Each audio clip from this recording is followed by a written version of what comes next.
So we were given some tips by Derrek, the hospitable, but as had just saw it, a bit suspicious, friendly neighborhood hollow.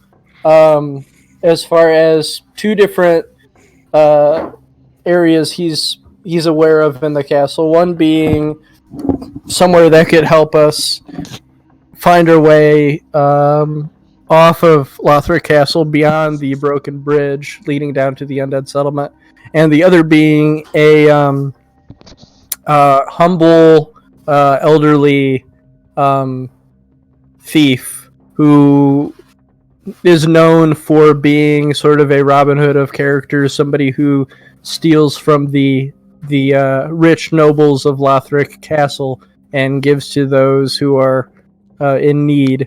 So Derrek assumed that if we were willing to make the journey to the slums of Lothric Castle, that we might find this thief named Greirat. And so we have finally found our way into what appears to be the slums of the castle that was directed to us.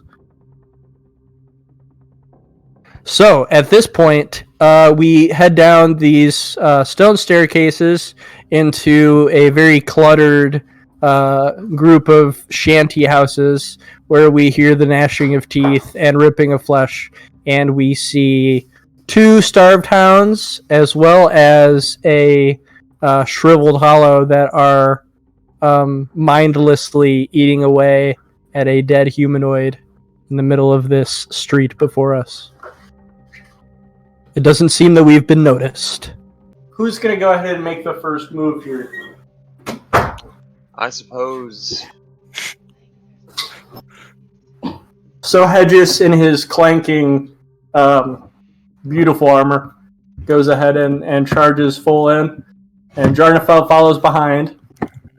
Einith and Yumi, are you guys staying back for ranged support pretty much?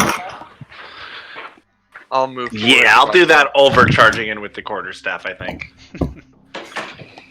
Okay. So let's see here. Are you guys gonna try to, is anyone gonna try to stealth? I will. Stealth it over here, or are we all just running in? They're already rolling attacks, though. Yeah, it looks like it. Well, that should cover your stealth. Probably give you advantage. They're probably focused on me, right? So. Let's see here. Let me go ahead and give these guys their proper hit points. Edith looks so young. Ludicrous damage you're dealing. Edith is just young and fruitful right now. Okay. So young and fruitful you can't even see her? You don't see her? So, she's right here. Actually, you know what? I think I'm going to... Yeah, it wouldn't be initiative because you guys would get to choose who goes first. But let's do one at a time, though, instead of everybody charging at once. So it's a little less cluttered.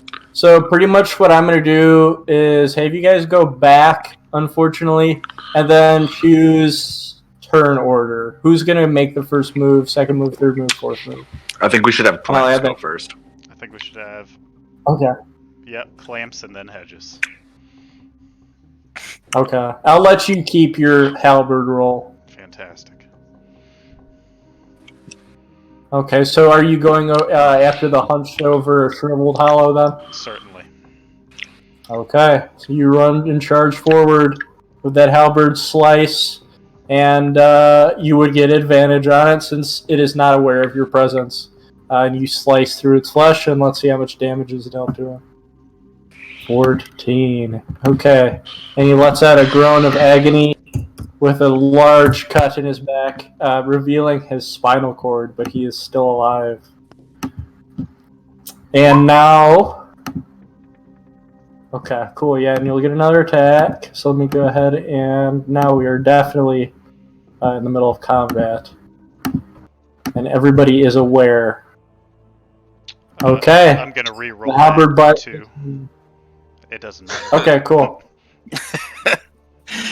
After the first attack, when you cut open its back and reveal its spinal cord, you see the same, like, like a pinata bursts open of these black leeches and tendrils that you noticed from Udix Gundyr. But before it starts developing into this large mass, you're able to strike it down right away.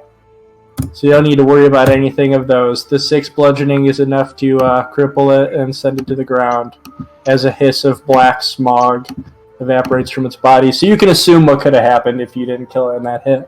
Great. And can I take 1 step back? Yeah. Great. Okay, so these two are now aware of your presence, so there won't be advantage against them. They're going to start barking and snarling.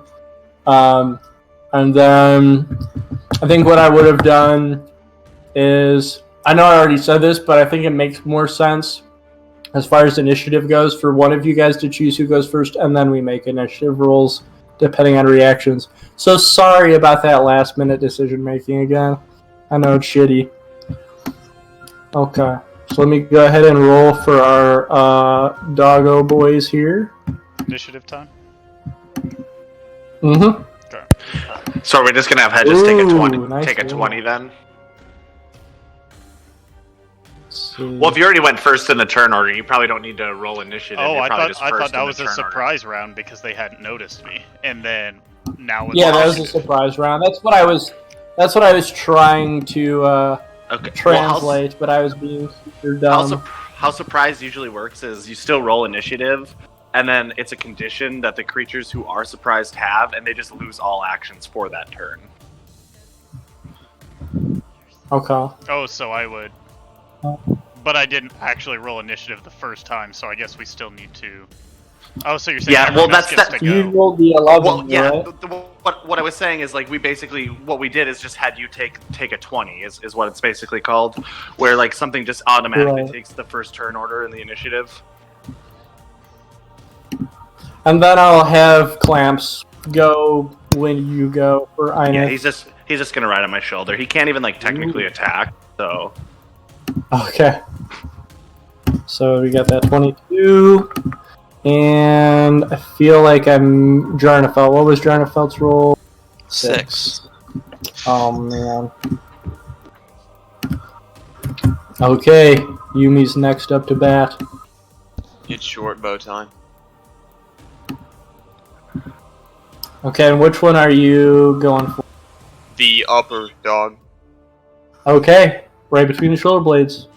You got him. 9. Alright. And with a cry, he's dealt 9 damage. No blood drips from his wounds, being all dried out and undead. But he's going to take a substantial amount of damage from that. And that's my turn. Okay. They're next. They're going to begin snarling and barking and working together to come at you. So let's see here. Thank you. Okay, so the first starved hound is going to bound forward towards Hedges. I'll go ahead and use that reaction real quick. Go ahead and attack him. Go for it. All right, and that is going to be a miss. All right, let me go ahead and I think they have an additional feature on here that I missed when I made their sheets. Because I want to get them to do something in particular. Okay, I'll just go ahead and now add that. So the first starved hound is going to come bounding towards you and is going to try to get you, is going to try to bite you. So let's see what we got here.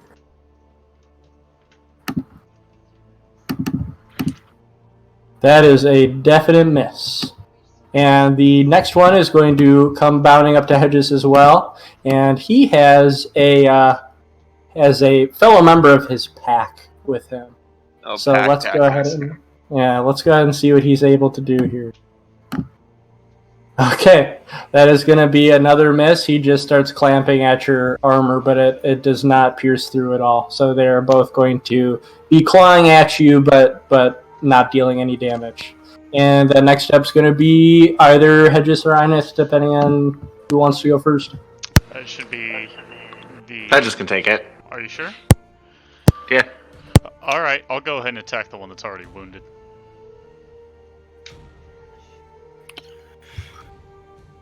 All right, good slash. Gonna re-roll that. Okay. There we go. Wow. All right, you slash it clean in half, and it flies off into two pieces, dead as it could be. Its eyes rolling back. All right, and I'll go ahead and use the butt of the halberd, trying to fend off the other. Okay. And that is also going to be a hit. Good smash against the skull. Gonna go ahead and re-roll that. There we go. Okay. It yelps, but it's still alive. All right, that'll end it. Okay, Igneth. I'm gonna do a firebolt at it. That's going to be a hit, and you are going to deal 10 fire damage to it. Woo! Okay, and it yelps, and it begins convulsing, the fire piercing through its flesh and bone, but it is going to be barely alive as it begins limping. And that'll be it. Who you got, Drumfolk? Watch this miss. I'm gonna two-hand the long sword. All right, good slash. Let's go ahead and get another sound effect up in here. Okay, cool. Yep, and that is a slash right through the torso, and it is enough to have it crumple down into a pile and to die. And you guys have been able to clear out this alleyway. I was hoping we would be able to have something surprising happen, but you guys did a good job laying waste to this small encounter. So the alleyway is quiet once more. You can assume that all across Lothric Castle, where hollows lurk, there are dogs that are going to be sniffing them out for a meal for their starved rib cages. But other than that, the hall is quiet once more. And let me go ahead and see if I have any possible drops. Nope. Nothing at all. So what were you guys wanting to do at this point? Let's go ahead and reveal the rest of this, the corner of this area here. Okay. So going more down this alleyway, stops at a dead end. And you're able to just see 3 more doors leading into what you can assume to be homes or abodes of living or maddened hollows. But there is an inviting, almost welcome mat of a rug, a very fancy, noble-looking rug at the end of this dead end. Yumi, you said you were pretty injured, right? Take a short rest quick. I'm at 7 out of 15. Yeah, do you have hit dice? If we take a short rest and use a hit dice at all. I have like 1. You guys also have your Estus flasks that recharge daily, as well as your chime that recharges daily. I'm not sure if you guys acquired any. No, we don't have healing potions. Actually, I think I have been dropping healing potions. I'm Yeah, not some sure. people have them, some don't. Yeah. While we're trying to figure that out, I'd like to come over here and inspect the body that was being eaten, see if there's anything on that. Sure, we can do that. Go and roll investigate. Oh, That's right. I think I need to take a short rest and attune to the chime as well Nice. before we can even use it. Yeah, that's true. And it is a quiet, isolated place, so you guys would be fairly safe here, taking a short rest. I'll roll. Okay, you're able to find just 19 souls that as soon as you put your palm on its torso, they are attracted and gravitate towards you and fill your being. So now you have an additional 19 souls. And then in addition to that, we'll see if he's got any items in a satchel or in a pocket. Okay. So, let's see. You are able to find on his left middle finger a silver ring crafted in the form of a cat wrapped around his finger. And you are also able to find, let's see, one more item. A Unbreakable Arrow. A single Unbreakable Arrow.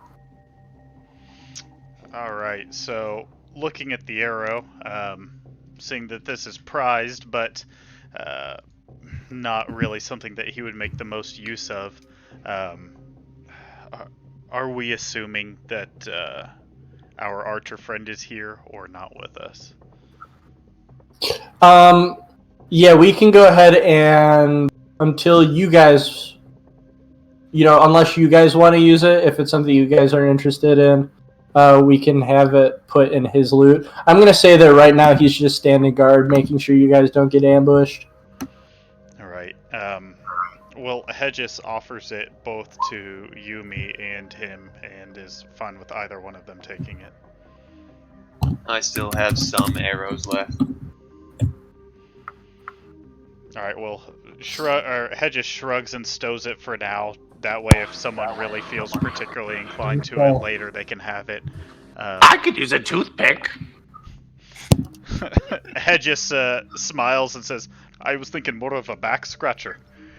And stows it in his pack. And over the short rest, he would like to attempt to identify the silver ring. Identify the what? The I'm assuming you said ring. Cat ring. Yep. Okay, cool.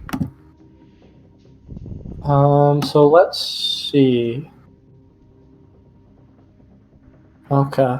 So, yeah, we can just do that with the short rest as well, giving you some time to inspect it. So you're able to, with just inspecting, what are you able to discern about it? Is it pretty much just everything? If he's spending an hour studying it, yeah. Okay, cool. Okay. So an hour studying it, it looks as if it is crafted after a ring of power, but it is a cheap knockoff, made cheaply, but has no effect to it. Got it. But like I said, it looks to be crafted as if something you might recognize, as in your characters might recognize, depending on how far back their memory goes. Are any of these doors locked? We can go ahead and check. Are you going to check that door right there? Yeah, the one I'm at right now. Okay. So you go ahead and you pull on the door. And as soon as you do, you hear... And the door bursts open. And two hollows just come clamoring out. Yumi's mad up at... here. Yeah, I'm up here. Oh, shit. Okay, well, So that's going to Jarnafeld's happen. not going to test that door. Okay. We're going to go ahead and, because I fucking goofed up, that's going to be an empty chamber. It sucks being on a laptop where my screen's so freaking small. But, hey, lucky for you, that is also a door where a hollow and a starved hound are going to become clamoring out as soon as you open the door just a little bit. They just push it open and start hauling ass at you. So that's going to be a surprise attack against you. So let's go ahead and see what they're able to do.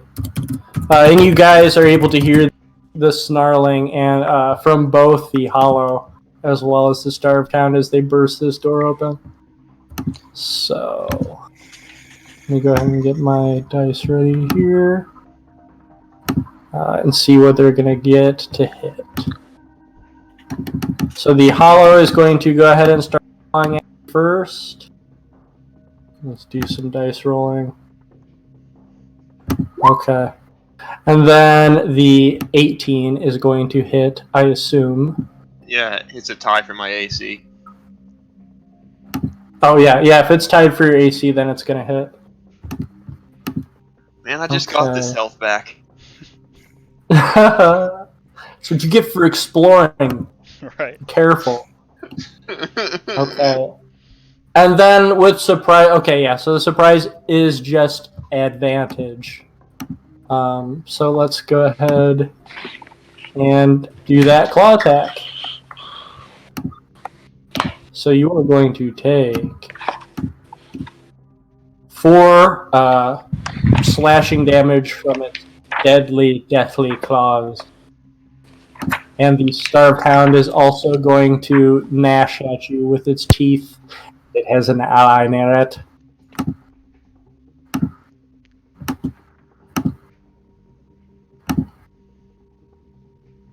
Let's see if it gets it on that second hit. Okay. It just... Let's see. I'm going to double check you here. Yeah, it goes ahead and it just barely misses. You're able to jut your arm out of the way just in time. And you guys can go ahead and roll initiative on these hollows.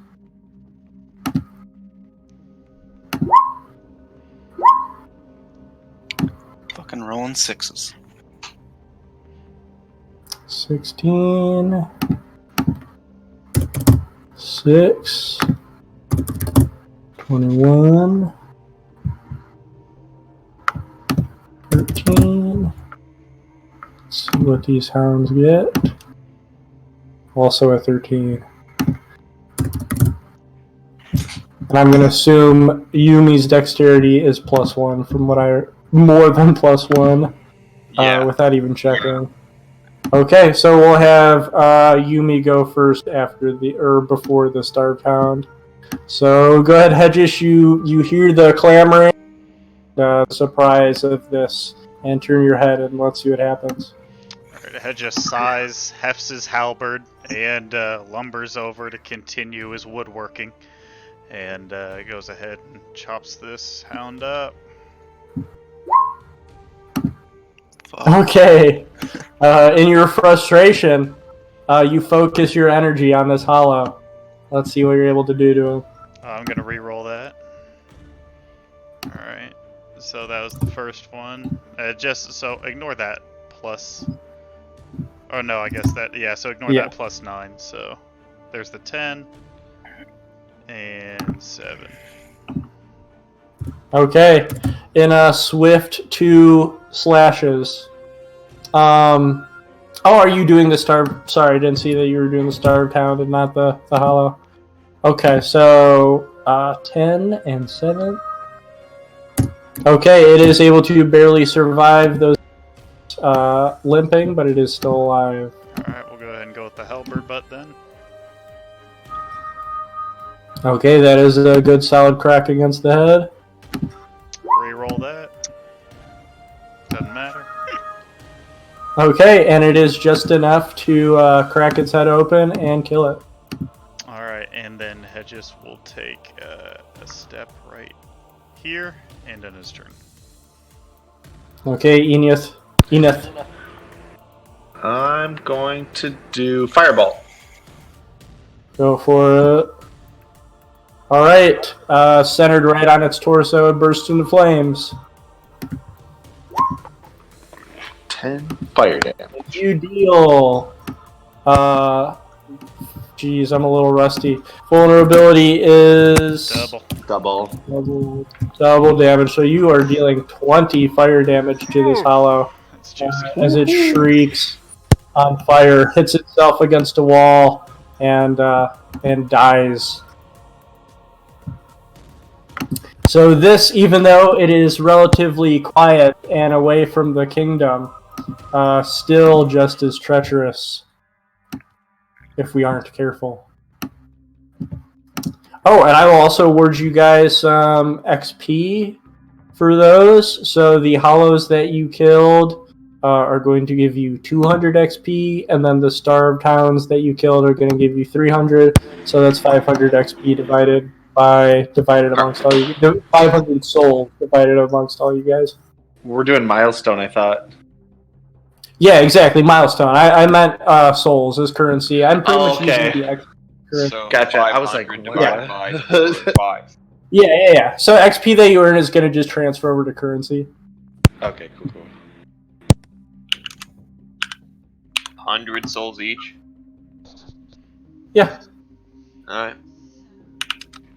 Okay. And these are dark, cobweb-ridden houses that are just disheveled and in shambles from peering inside the ones that you'd opened. And I'm going to say Jarnafel went ahead and creaked that one open. There was nothing behind it besides that description. Well, just for flavor, Jarnafelt was going to back up, put his shield up, and just run through it. Okay, awesome. So these are very small, cramped houses, musty. I would say they're 20 feet by 20 feet. And they've just got broken down, rotted bookshelves with rune books, as well as cobweb-strewn small kitchen tables with dishes that are just covered in mold. It looks like all time had stopped at a certain point, and they just stopped taking care of their houses by the time maddening set in.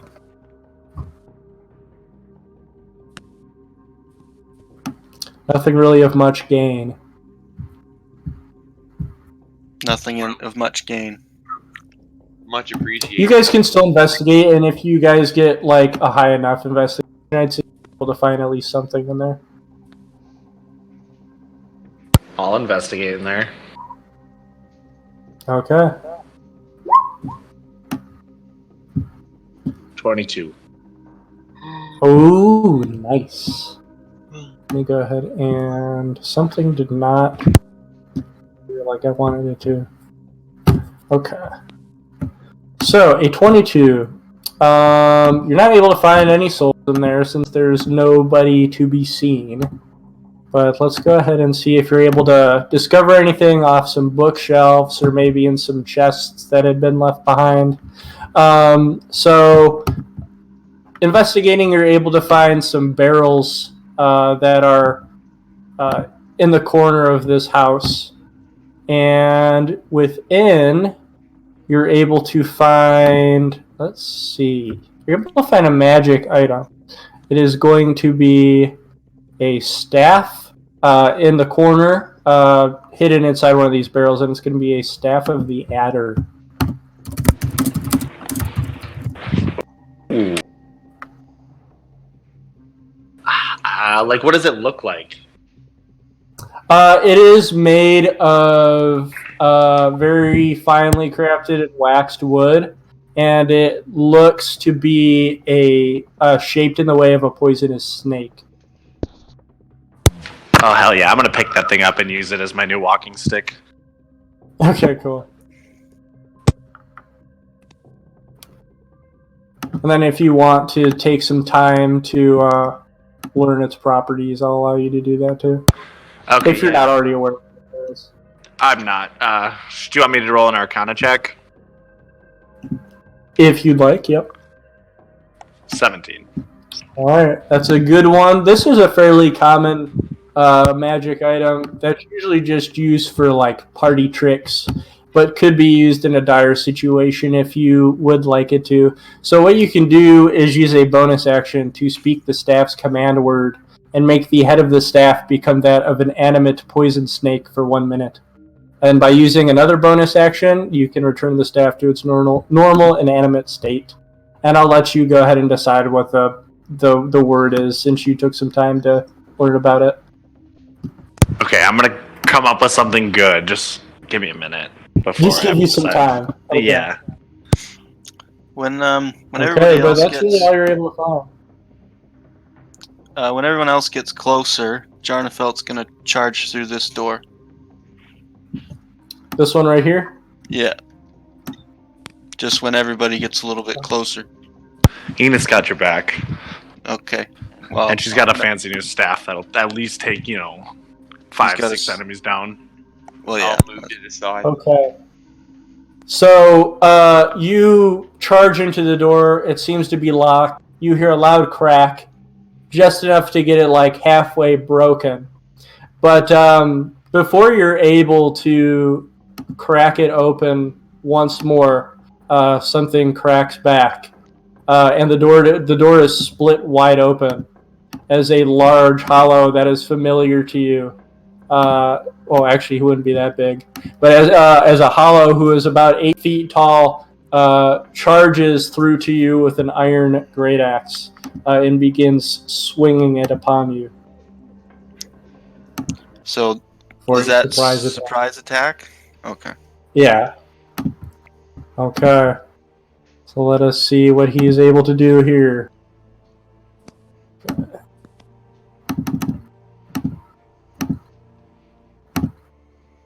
Okay, he is just able to hit you with his large iron great axe. I have my shield out, so I got 20. 20 AC. Okay. So it just clangs against your shield and bounces back. And we'll go ahead and roll initiative for this large hollow.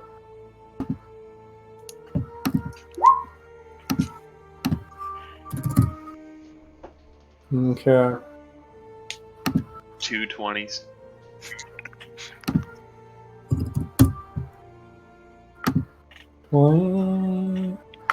Five.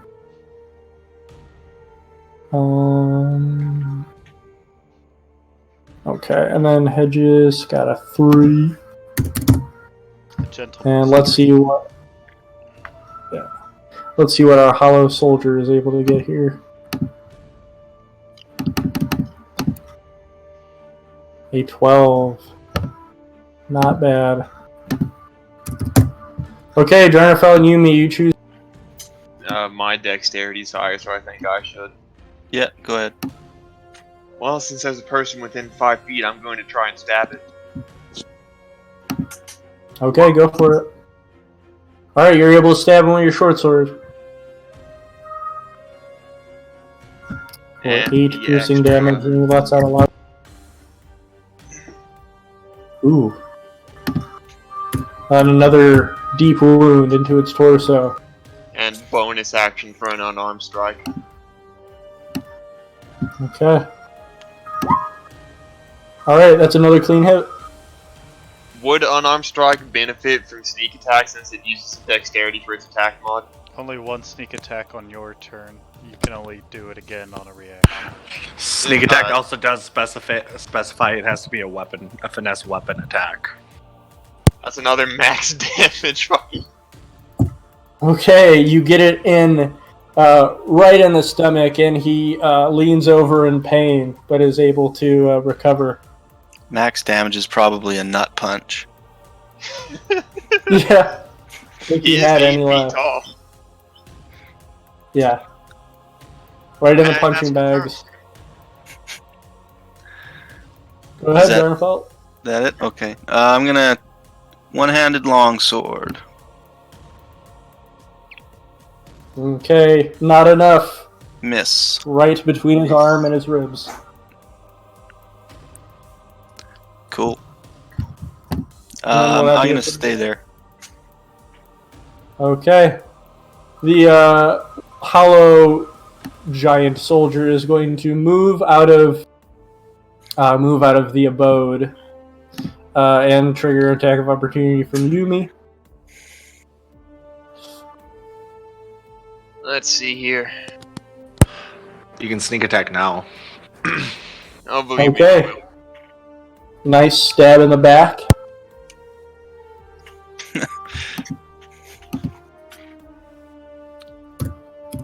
Ten. Okay, lets out a loud groan, stabs deep within his side. And then the large house bring up his iron great axe again and try to bring it down on Jarnafelt. Ooh, 15. Just clangs against the shield once more. And that will be it. Next up is Zenith.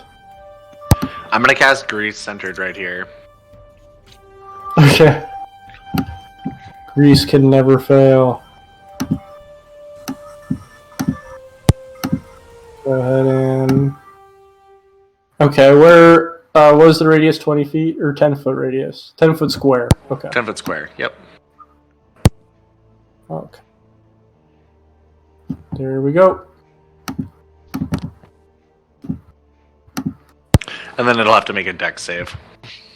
Yep. As soon as it starts its turn. Or, excuse me, once it happens, and then when it's turn. Okay. And what was it again, a 15? Just Or 13. lower than that? 13. 13. Whoa!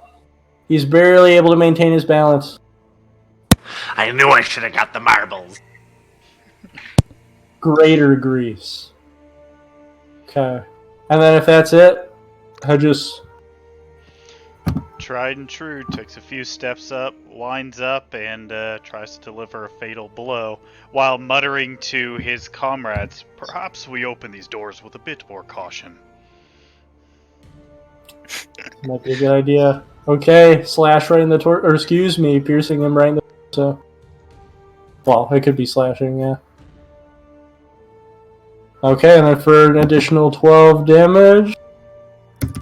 Okay, he's still seeming just good enough to be in healthy condition.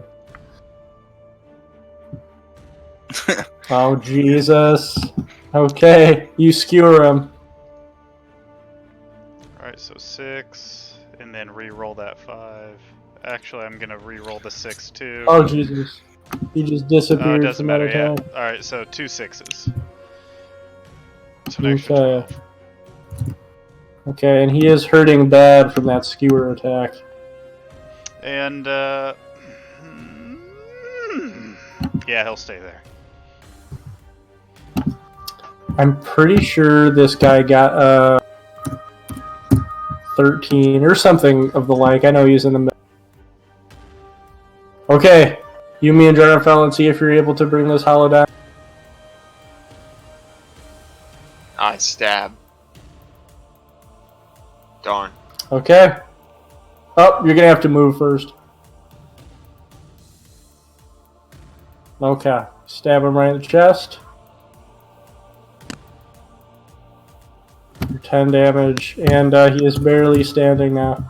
Sneak attack from someone being within 5 feet of him. Okay. That is actually enough to bring him healing over to the ground. Okay, and he, you lay waste to this great axe wielding hollow as he falls into a heap in the ground.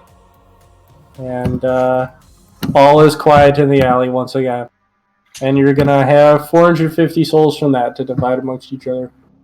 110.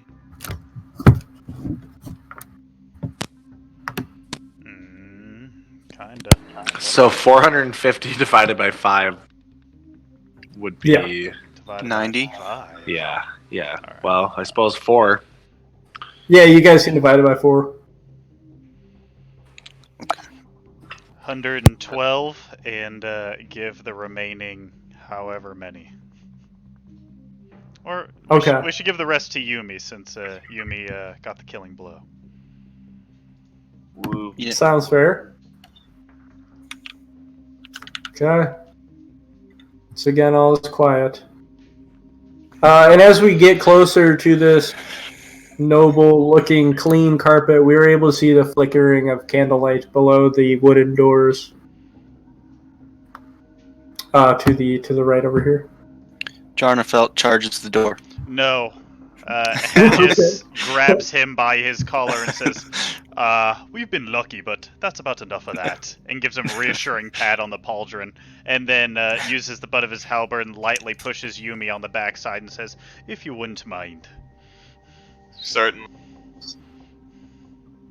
I'm gonna test and see Okay, if the and door's what? locked. Okay, the door is unlocked. Is there a window or anything on it? Not at all. What about a I'll short? slowly open the door.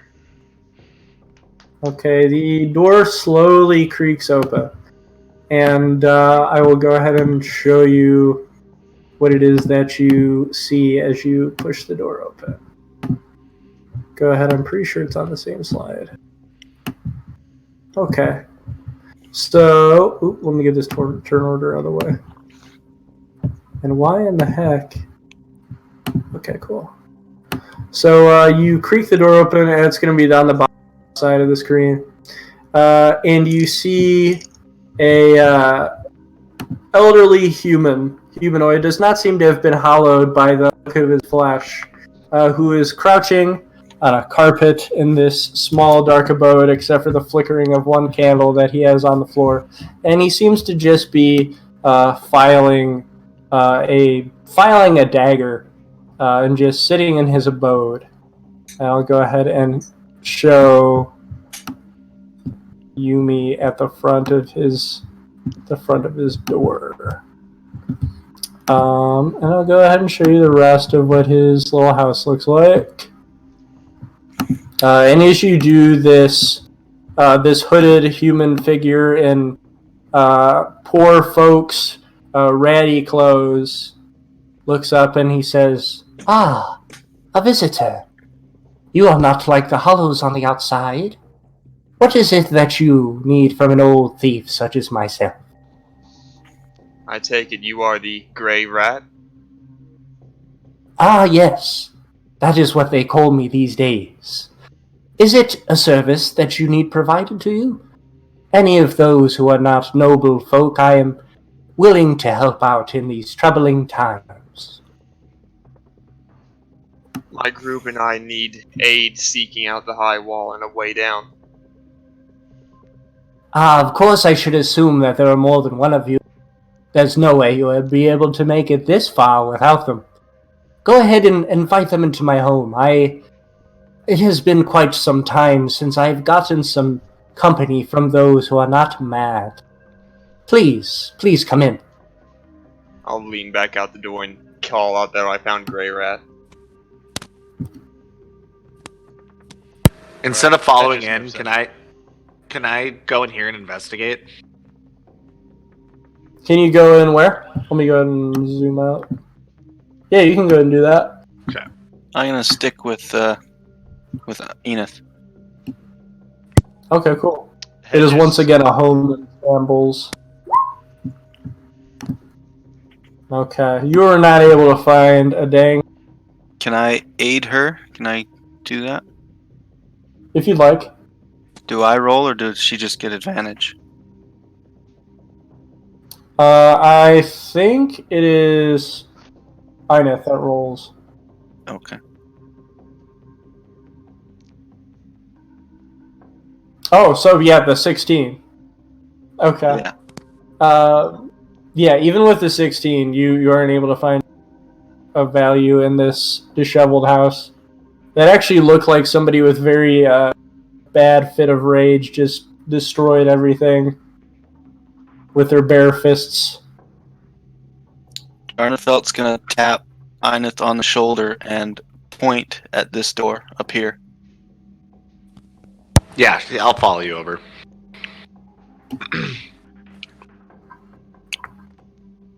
Gonna charge the door.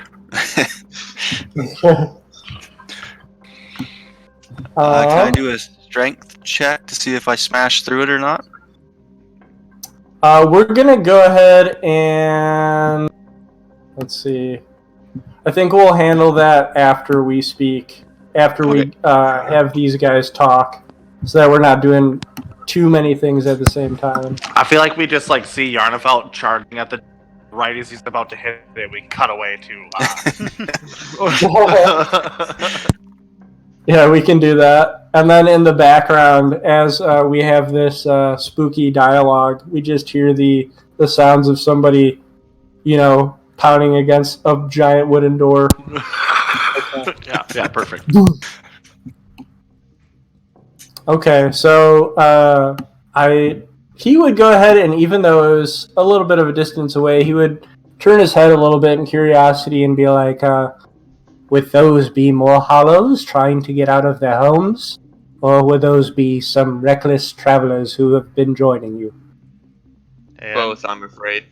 Head just laughs and nods at Yumi's assessment. And what would you say? Oh, I just... Both, I'm Anything? afraid. Yeah. Okay. And he says, "So, I believe it might have been Derrek that brought you here. I don't really know of any non-mad folk who know of my location.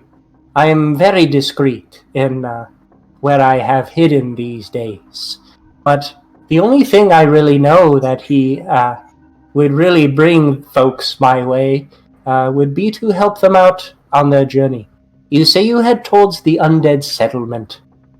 What a very sad and sorrowful place that is, since those of the Cathedral of the Deep have made their way over there, sorting through the undead, dismantling them, and bringing them by cart to be disposed of. Not much is left of that place now. A shame, but we need to head there all the same. Very well. If you, as I can smell on you, as Ash, are determined to continue on your journey, I will respect that, and I will help you in any way that I can. I am assume that you're looking for weapons or maybe armor of some kind? A new weapon would be nice, yes. Hedges shakes Very his good. head and says, "Last time I bought me a shield, I ended up giving it to a madman who stands outside, so I don't think that there's much you'd be able to give me, but I could be wrong." We'll see very well indeed. I was able to, as I have said, steal from very prominent nobles who were not fitting of their position and deserved their fate. And in addition, have been able to come across some weapons who may have been imbued with the magic they brought with them, if that would be of interest to you. He And raises, since you are also adventurous, I may give you a bit of a discount. Hedges smiles broadly at this and says, "Aye, well this I like. The last magical weapon I got," jerks his thumb at the other halberd on his back, says, "ain't doing me much good." Very well. I may be able to provide then. And he goes ahead and he stands up. He seems to have a permanent hunch in his back from his growing age. And he pops open this large chest that he has, and you see an assortment of gleaming weapons that he has hiding in this chest.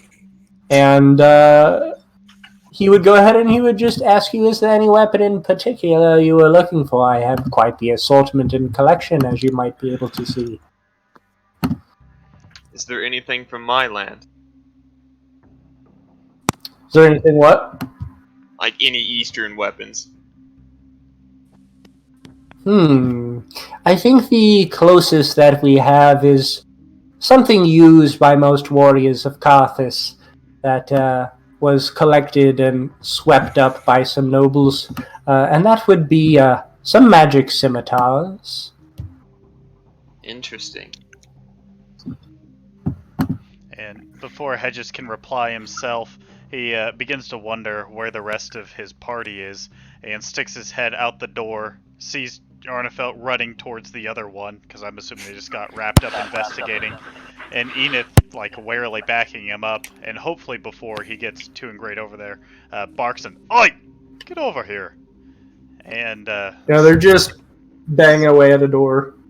and he says, "I'm not gonna save you this time," and puts his head back in, and just shakes it ruefully. So yeah, Enith being yelled at by Hedges would come walking back and kind of tell Yarn to follow. Jarnfelt hangs his head. He's very sad. And sort As of we walk trails back, along. Enith like whispers, Don't worry, we'll get it when we come back. Jarnfelt's head picks up just a little bit. Alright, well, seeing that they've at least saved the bloodshed for now, Hedges is satisfied, and he wanders over to look and see what the Greirat has, and also just wants to get a little bit closer to him. Growing up something of a thief and rebel himself, is just curious about this figure. Is there anything you would ask him in particular? No, Hedges just kind of wants to listen to him first. Just see where the conversation leads and see if there's anything he can weave in. But in the meantime, he's happy to just inspect his wares, looking hopefully for a halberd, glaive, or perhaps lucerne longhammer. Okay. So as he shuffles through and he shows as close to an Eastern weapon as Yumi might be looking for, I'm assuming Yumi might not be interested or would be, not sure what you would say to him presenting these to you. The craftsmanship is better than what I currently have, so it's an improvement either way. Okay. He would say, yes, it being a magic weapon, this might serve you very well. And he goes ahead and he hands you, he pulls out the scimitar and he presents both hands, showing it gleam back and forth. And he says, usually these would go for a pretty penny. But seeing as, well, transactions these days aren't very well needed, I would be able to give you this for a much better price. I would require 500 souls to revitalize myself. I'd eagerly hand the souls over and start playing with the sword. Okay. So how many souls do you have left over? I have 730 left. Awesome. So upon just grasping this weapon and its magic energy emanating on in D&D terms, you'd be able to discern that this would be just a +1 scimitar. Just. That's fine. Yeah. Okay, and then I heard that is more of a horseman by nature. Very rare to come across those these days, but very much appreciated as well. I do have a lucerne that I've hid behind this bookshelf. Not quite small enough to fit in my treasure chest, but valued nonetheless. And he goes ahead and reaches behind the bookshelf. He pulls out a lucerne that has not at all been affected by the dust or decay of the room around it, and it is also gleaming, and drags it over to you. So Hedges would like to heft this, and then he gives it a doubtful frown and says, "Oh, I don't know about this." And he kind of, scratches his beard and asks, "So, what's so special about it, if you don't mind me asking?" Well, these days I haven't been able to come across much grand items. Me and my fellow thieves who once ruled the underbelly of this city have pretty much scrapped all there is to get. It's very hard to come across anything of too much value these days. This is pretty much all I have left, but some magic is still intact. Better than any weapon you would find that would not be imbued with such magic, that is for sure. And he nods and says, "Yes, well, unfortunately, the last time I said I dealt with a merchant, and you, being a more honest type," he actually, pauses for a second and says, "I come from a background not so different from yours," and, but perks back up and says, "I was lost out of 200 souls to give this big one, seeing Jarn come in, that pretty shield he now has. Like you, I like to give to the less fortunate," and smiles, and he says, "So, I'm not sure if I could give you 500 souls like you asked of me friend here." Much respected. But as a thief who is quite humble, and wishes not to be like the nobles on the outside who give each other favors for purely having camaraderie with one another, I would prefer to be fair. And with this lucerne, let me go ahead and see what we got here. Actually, it wouldn't be much more. So I actually think, let's see. Yeah, he said I would require just 600 from you. And just to make sure, the lucerne longhammer, because it's not in the player's handbook, Right. it's a same thing, reach weapon, just bludgeoning. Yep. Okay. And I'm assuming it's just That would be it's a how it plus one. functions. Mm-hmm. Okay. If you were able to, if you did accept it, then you would be able to discern that from holding. Oh, okay. So he says, and he says 600, eh? And he says that would leave me fairly light. How about 400 and we A call it thief a deal? usually travels fairly light. And he says, aye, and it would be some time before you could offload this, I imagine. 400 and we'll color square, aye? Want to roll a persuasion for that? Yeah. Okay. He says, although I very much want to help you on your journey, I require compensation as well. 600 would have to do, friend. And he, Hedges begrudgingly, holds the hammer, knowing that he wants it, but just knowing how few souls he has, just I hands it do back. offer trade, he would say.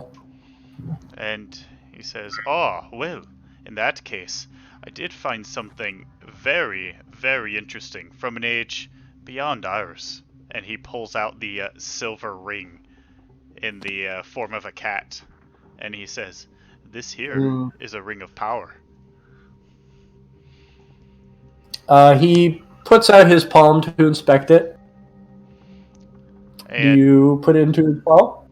And he, Hedges goes to reach out for it and pulls it back and he says, well, like you said, kinship be kinship, but a thief be a thief. And he smiles broadly at you and says, how about a fair trade? What, right here, right now? Were you trying to, did you say you're trying to trade the ring for the halberd? Or excuse me, the lucerne? Yep. Straight up. He says this you could carry around. Go ahead and roll another persuasion. Alright. Okay. He would get up on 2 feet and lean in close and look at it without touching. And he would look at you with a blank face. You couldn't see anything under his hood, but you could tell he's just looking at you with a blank face. And he says, friend, this appears to be a gimmick. And this has no power within it. Hedges looks surprised. He says, well, I'm no magicer. And he looks at you and says, I didn't take you for one either. He's gonna he's gonna try and persuasion his way out of this guy being mad at him. Okay. Ooh, there it is. No, he's definitely lost a little bit of excitement and enthusiasm to help you specifically. Would say, I think from this point on, it would be best of you to keep your bribes in your pocket. And he shrugs and puts it in there, and he says, well, you can't blame a thief for trying, right? I sure can't. And, alright, so he'll go ahead and stop his inquiry there. Okay. So were you going to leave the lucerne behind then? Yep. Okay. Alright, so had just being finished, Enith would look over at him and just kind of go, Any tomes, scrolls, staves? and looking at him super crazy. Those are very rare items indeed. Perhaps once upon a time we were able to steal them when me and my compatriots were all alive. But I only have simple weapons imbued with magic to offer now. I apologize. But also armor. If you carried light armor, heavy, whatever it might be, I might be able to provide something for you. Any jewelry? Yes, I do have jewelry left over that I have stored in my bookshelf. Nothing of further use except for their value. I see. I am okay then. Alright. Let me go ahead and, I see that possibly my initial offer to have to all of you might not be satisfactory. And perhaps I have not been entirely honest, as a thief enjoys keeping some things close to the vest. I'll go ahead and try to help you out a little bit more. And he uncovers a hatch from under his carpet, unlocks it, and looks to all of you as if hoping you'd all be surprised. And he said, I will be back momentarily. No And one he can goes handle ahead a and sad old lady. Yeah, and he goes ahead and he stamps off into the basement, and you can hear him rummaging through what sounds like paperwork. And let's see what he brings back upstairs. Okay, so you see him come back upstairs with a very poorly nailed together small crate that looks like it is full of spell scrolls. And brings them up to you and says, we do have a very small variety, but nonetheless, something for you. And let me go ahead and see, as he roots through them, what kind of spell scrolls you can find. How much for the crate? In this crate? How much for the whole crate? Would you say you want the whole crate? How much for the whole crate? He would look through it, and there'd be 8 spell scrolls. So let's see. 4,000. And then hearing that, Enith would whip around in a circle, and she would say, "Shablagoo!" And the head of her staff would turn into a snake, and she would say, Oh wow! "How much? How much for it with this as well?" And I would have the snake begin dancing. He would say, I've seen this trick before in my travels through Lothric Castle, but it is quite an interesting staff nonetheless. Shablagoo! I would take 200 souls off of your offer. 3,800. Okay, I mean, I'm not packing that kind of heat, if you know what I mean. Just let's see what kind of scrolls are in there then. All right. So he would reveal them to you, and there would be. I'll let you guys look through 5 of them. There would be a gust of wind spell scroll, a blindness deafness spell scroll, a ray of enfeeblement spell scroll, enhance ability. And let's see what the last one would be. Sleet Storm.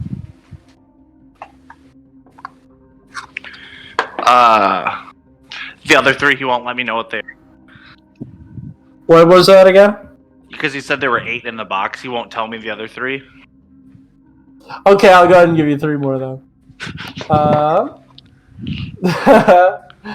The other 3 would be spell scroll of suggestion, misty step, as well as web. How much for the Misty Step, web, and suggestion? I see you're holding out the best for last. All of those together or individually? Together. That would be 900 souls. Yep, and she would just immediately hand them over and grab her scrolls. Okay.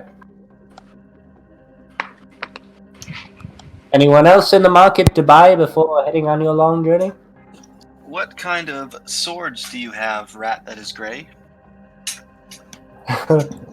Well, if you're so interested in purchasing from me, we do have a 1 remaining long sword, remaining great sword, and a couple short swords.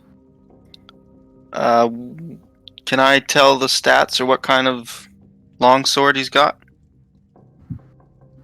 If you were able to hold them, you'd be able to tell them +1 weapons. Okay. He's gonna look at the longsword and say, "Colorless rodent, how much?" That would be 500 gold. 500 souls for that long sword. I can pay you 499. I am a bit of an OCD freak myself, and 499 would not settle with me without having an anxiety attack. Can I try to persuade? With Okay, my- persuade against his obsessive compulsive disorder.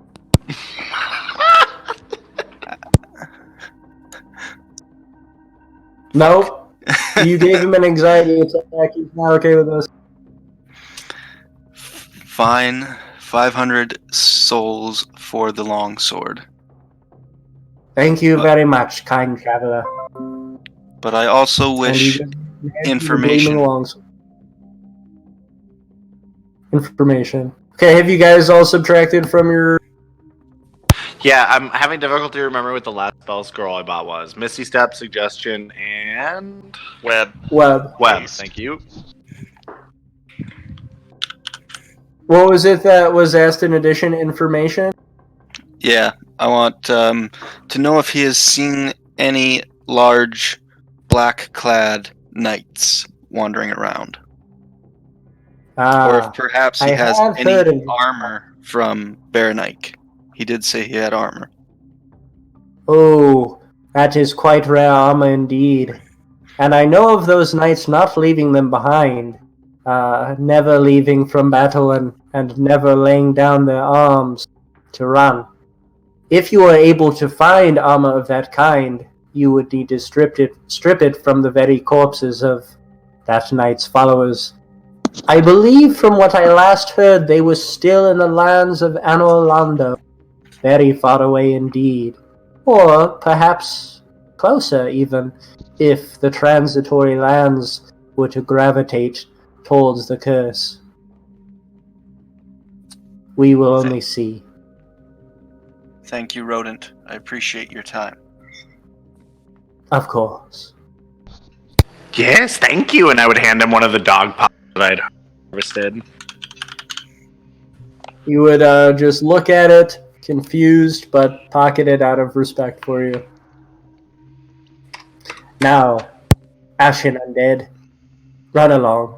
It is time, Greirat, an exhausted old man, were to be alone once again, pondering his existence and the end of the world.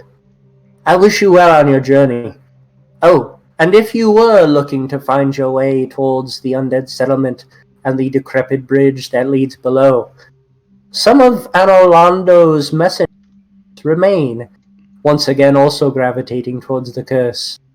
Priestess Emma, who still lives and guards the higher castles and palaces of Lothric, would be willing to give you a banner, heading you down into the undead settlement and conjuring the messengers of the gods. Ted just says, that's fine information, and we appreciate that. And without coin to boot. Yes. Now, go ahead and traipse along. He says, It is on the opposite end of the castle. He says, do you know of any, perhaps, secret passage or a way less filled with the Lothric knights and shambling hollows before us? Well, there is one way. A way that my folk tend to avoid, since the guardians of the gods themselves tend to patrol the area. But there is only one remaining through castle, since the age has faded away and many of them have died. I believe they're called Winged Knights, and they hold very high regard to Prince Lothric and his brother, which remain cooped up in their palace. If you were to take this leftover Winged Knight on and really test your bravery, you would be able to avoid the countless patrolling Lothric Knights that may do you in. Hedges smiles and says, I appreciate this as well. It mightn't be that we do this. And then he pauses for a second and says, and sighs and says, and I might be needing something a bit more keen if we were to take on something so harrowing. And he says, you said fairness was the most important thing to you, and I agree. You gave 500 for both me friends here's weapons, so how about 500 for me, aye? And he says, no trickery, fairness. You are correct. I will go ahead and give you 100 souls back. Maybe in my old age, I have lost the ability to count correctly. And Hedges smiles and says, "Think nothing of it. It's much appreciated." Yes, of course. My apologies once more. So while this is all going down, Enith has a spell book out, and she actually is just copying down as fast as she can the spell scroll of suggestion, like how to cast the spell, into her book. Okay. It takes some time, but Did I'm you just going to get- do it while we walk. Did you What's get up? suggestion? Yep, suggestion, Misty Step, and Web. Okay. Alright. Cool. Your company has been very much appreciated, and I do hope that you find your bravery and honor and all of that facing the lone winged knight that has survived this decrepit side of Lothric Castle. It would be quite a feat indeed, and an assurance that you are on the correct path. Hedges again nods to him, and as well as to his party members, makes movement a suggestion, starts heading for the door. A fine dark soul to you, friend, he says, and nods his head. Alright. Hedges, he heads out. I follow right behind. Alrighty. The door closes behind you, it is quiet once more, and you see nothing other than the flickering candlelight as Greirat is left all his lonesome to ponder the end of ages once more. Jarnafelt's gonna nudge Ineth and nod towards that other door. And his eyes get really wide, and she just nods yes. Hedges sees this exchange happening and says, "Might be we want to save our strength if we're going to face this powerful winged knight." And he says, but of course, that is something we should decide on together. She just continues looking at Yarnafelt, shaking the wild eyes. Jarnafelt's like scuffing his feet like a fucking about to charge. Hedges says, wait, sighs, and then puts his hand on his chest, and then he turns around, sprints, grabbing his hammer, trying to get ahead of him, running towards the door. Jarnafelt's chasing. Okay. Well, I'll have both you guys try to break open the door together, and somebody gets assisted. Oh no, Hedges pulls up and off as he's going, comes off to the side with his hammer ready, right here. Nice. And ready's in action. Should anything come out, he's gonna wallop it with the hammer. Yeah, and it's got a Okay. firebolt ready. Jarnafelt's going Go ahead. at a damn fine clip at this point. Should I roll a strength check? You sure should. Nice. Okay. So, with your charging attack at this door, you are able to break it into smithereens and look on the other side and see nothing but a decrepit house. I think I should go straight through the door and crash into that wall. Okay. You do so with a thump. And then just a pile, like a cloud of dust out here. And then Yeah. Jarnafelt Big ol' walks poof. out, very sad. Nothing of interest. You were able to smash your door open, though. Looks very proud. That was pretty cool. Hedges nods and Hi, says, Andrew. "Aye, but as far as, charging headlong, perhaps we should leave that here in this alleyway and have a more moderated approach moving forward. So, do we brave the streets, or do we go for the one lone guardian?" One is better than many.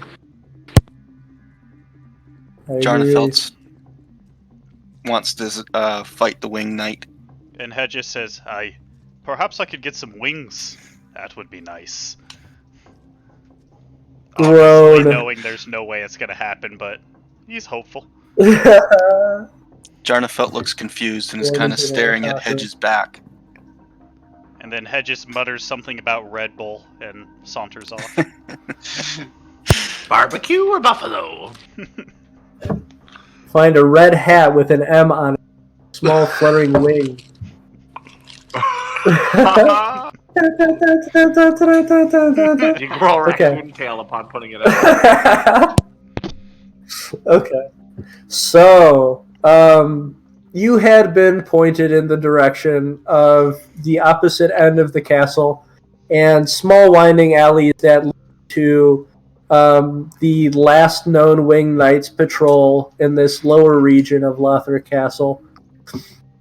And if we are going to continue there, I'll give you guys a beautiful little monologue of heading our way there. That'd be fantastic, but before we go, Hedges suggests to his party that in that room or that one of these houses they just crashed, that they take a long rest. Agreed. Agreed.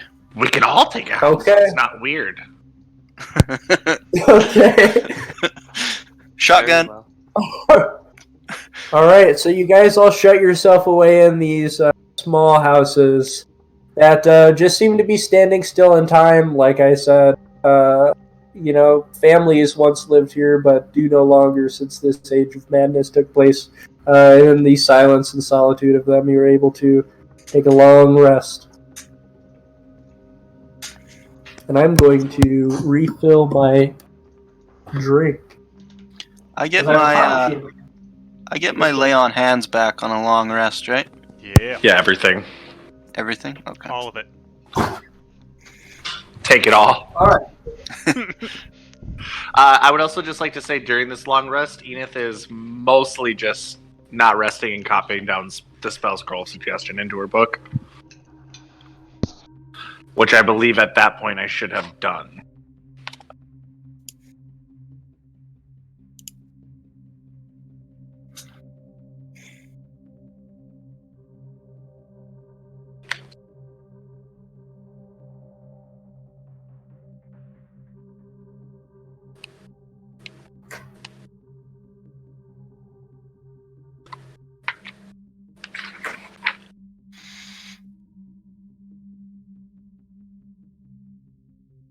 Oh yeah, I easily have it done. It only take you like 3 hours, right? 4.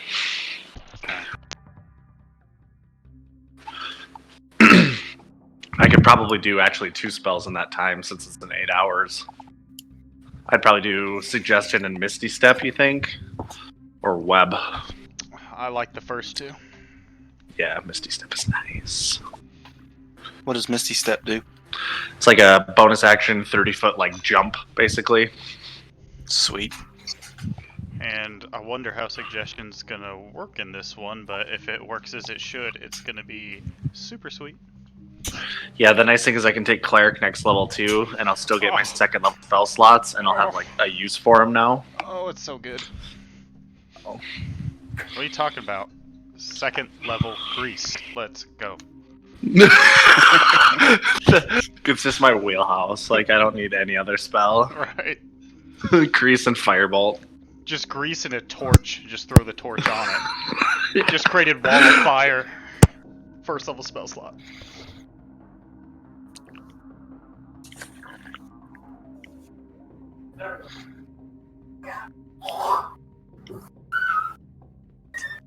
Okie dokie.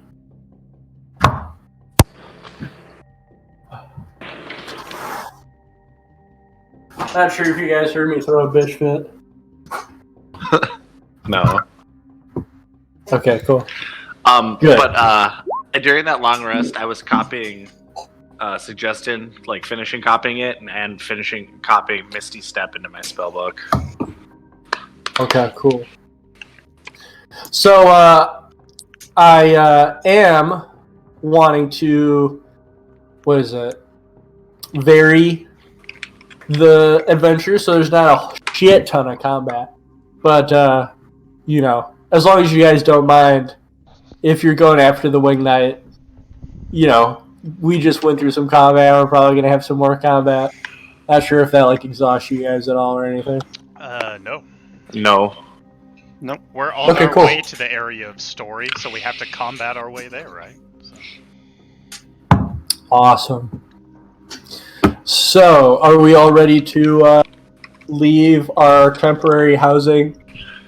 One more thing To too is I just like spell scrolls copied. She'd hand them over to Yarnafelt. Oh. Oh, that'd be cool. Cool. Because you can use those, can't you? Because it just requires the ability to cast spells to use a spell scroll. I do have spell slots.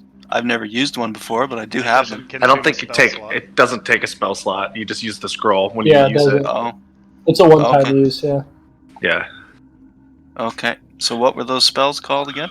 Suggestion and Misty Step. Okay.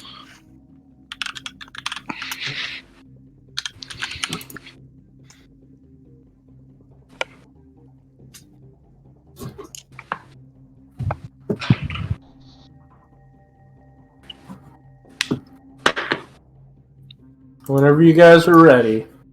I am ready. Ready. Uh huh. Okay. One more time.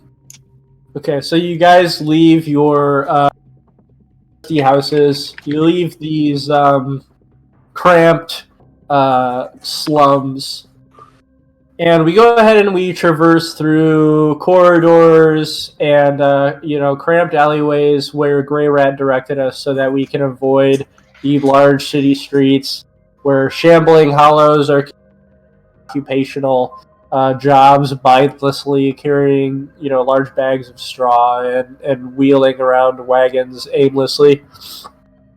So as we pass by openings to these alleyways and staircases leading up back into the streets, we can see these Lothric Knights patrol as their shadows go against the cobblestone walls, and we sneak past in a really cool montage of us stealthing through the city streets. When finally we reach a location of many Lothric banners waving in the wind of the city above, as well as decrepit towers that have just fallen over onto the roofs of shanty houses, and we can hear the large thumping of footsteps in heavy steel plate armor before us, and it's just echoing through what feels like is approaching a sort of plaza, a sort of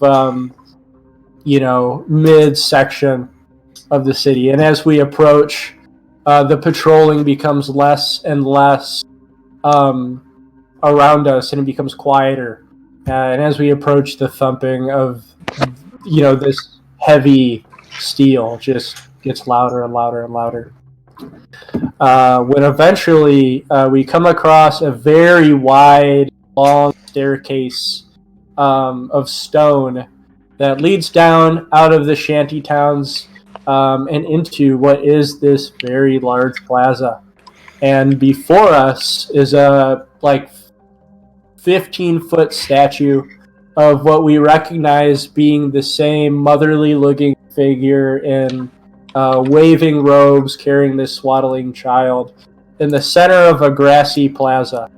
And as we look upon it, appearing from behind it, we can see a large, fat, winged knight with flowing blue symbols of fabric on its front, and a great battle axe as large as it is, about 10 feet long.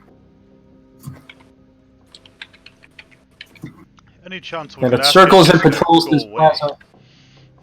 What happened? I said I had just asked to Jarnafeld and Enith. Any chance we could just ask it to go away? Go away, yeah. I think your Halberd will do a stop. good job asking it. Okay, so I'll keep it right here, but it is patrolling through this grassy square. And behind us we see two double doors that are barred shut, and behind them we see a very intricately designed Gothic church tower with a stained glass window pane glowing ethereal blue. And it looks as if this is where we're heading. Before we start combat or anything, Jarnefeld's gonna, once he gets a look at this giant knight, he's gonna sling his shield and draw the Lothric Knight greatsword. And Hedges says, "Oh." And Dude, that's so funny.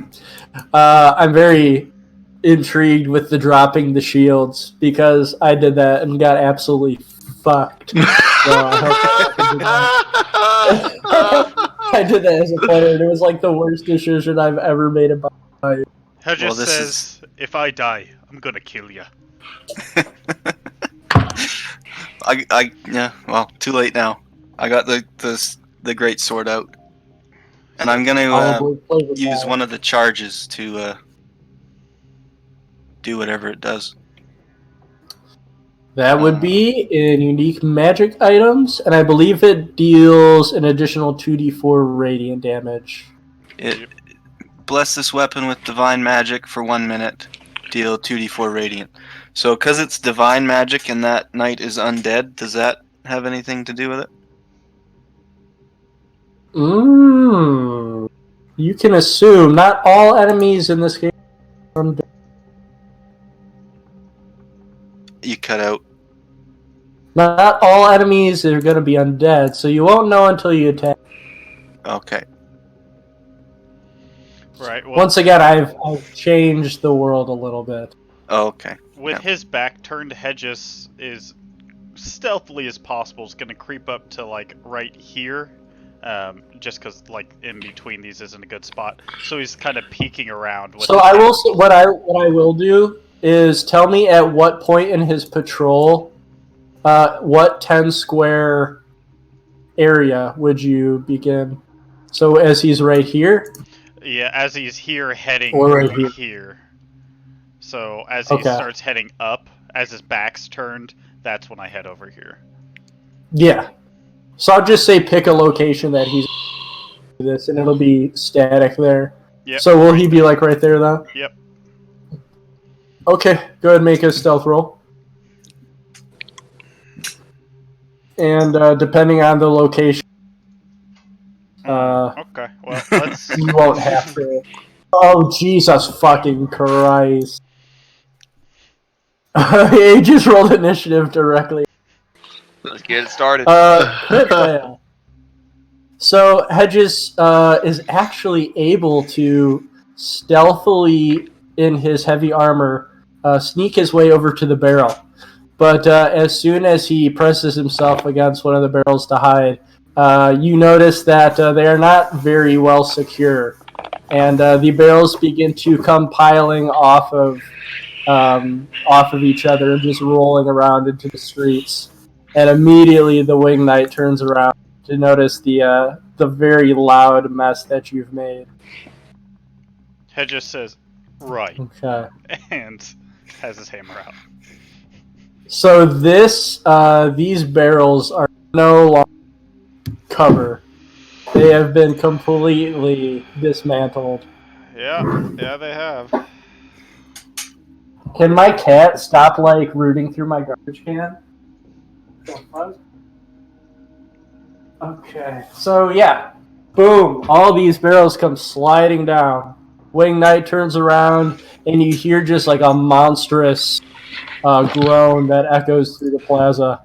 So let's go ahead and roll combat. Roll initiative. I just gets an 8. Oh, I already rolled. Sorry, I didn't mean to roll again. I wasn't thinking. Oh, you're good. Woohoo! Man, this is going poorly. Man, you get great, good. Yep. Let's see. Wow. I'm just really focused on my new into a snake when I say Shablago. I'm wondering if it can combine the powers of mint and berry Let's see. with a satisfying crunch. Just gonna get a flat roll. Deal an 11. Ah, shit. I keep adding employees. Okay, so let's see here. Jarnafelt, try and do something to stop this madness. See what you can do this turn before he comes up. So And am I this is going not now? going to be a surprise attack. Yeah. Yep, Jarnafelt first. I'm gonna get right in there and take a swing with the Lothric Knight greatsword. Okay, good slash through his thick armor.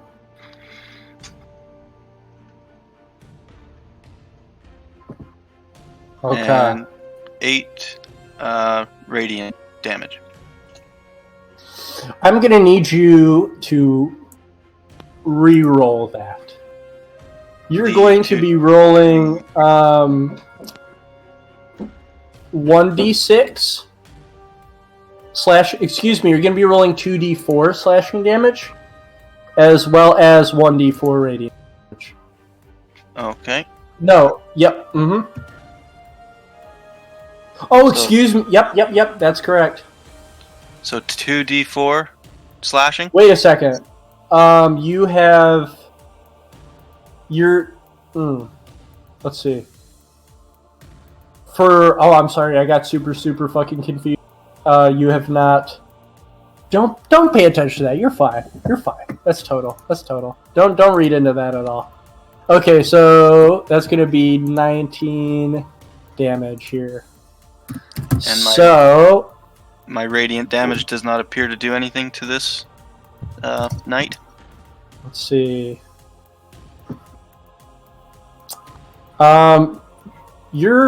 Let's see. Don't your radiant damage does full damage. Okay. Okay, so with a loud groan, And can I... shine through his armor. So I want to use Divine Smite.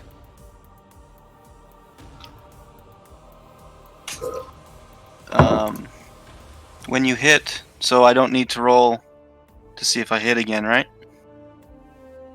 Yeah, that's true. And then I roll. What do I roll for damage? 2d8, baby. Unless it's undead, then it's 3d8. But it's 2d8, baby. Nice. Sweet. Okay, so you deal an additional 5 radiant damage to him. Let me go ahead and do something here real quick. Let me double check something. Okay. And then next up is going to be let me go ahead and check something out here real quick. So the Wing Knight is going to, you begin to see a shining eminence flickering from within his helmet and armor as he looks up to the heavens and spreads his arms out wide to the heavens as well, wielding his battle axe in one hand.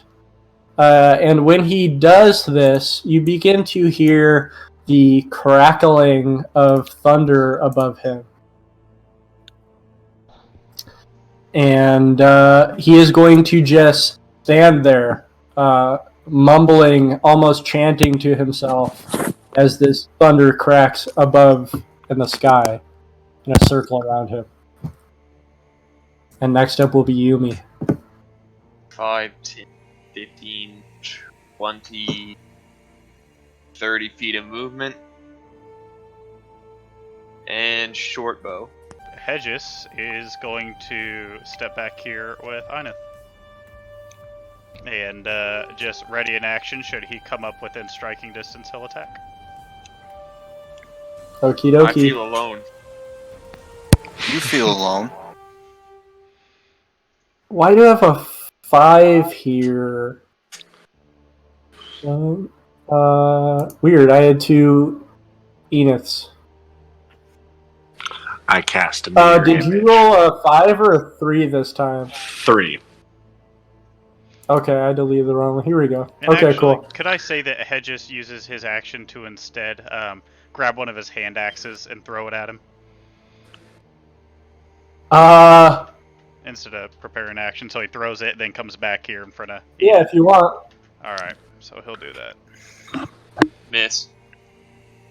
Yeah. Okay, yeah, that's gonna just clang against his armor. And... All right. He shrugs, knowing it wasn't going to be too much, and yep, takes up stock right there. Okay. All right. Enith is going to cast Grease. Oh, jeez. Here it is. Yeah, I'm sure you know where it's going. Yeah. Let's see. Sorry, Yarn. Right under you. Yeah, just under your arm. Okay. Cut off his retreat. Wait, are you serious? Like, wait, is it gonna be in the 10 foot around the knight, or like right? No, I'm trolling, dude. Right on the night. Right on the night. Okay, I'm like, what? No, What is that's the point just a of joke. this? Just on the night. Yeah. Okay, right under him, and he's gonna make that good old dexterity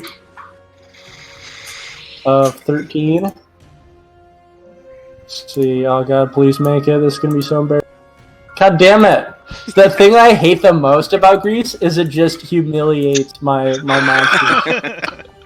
I don't care about anything else. Okay, so what he's going to do now, slipping and falling in a pile and just shaking the foundation of this plaza, is gonna make a concentration save. Okay.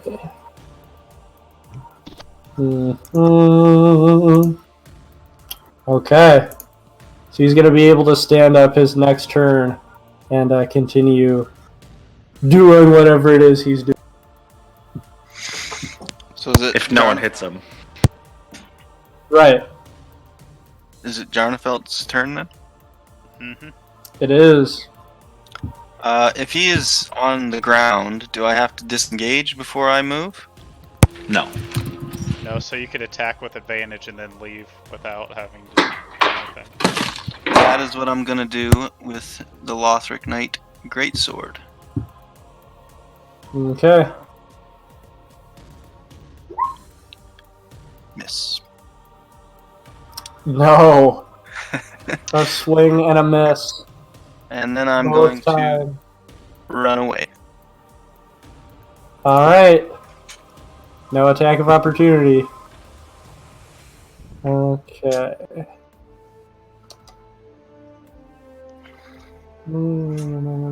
Okay, so that's another.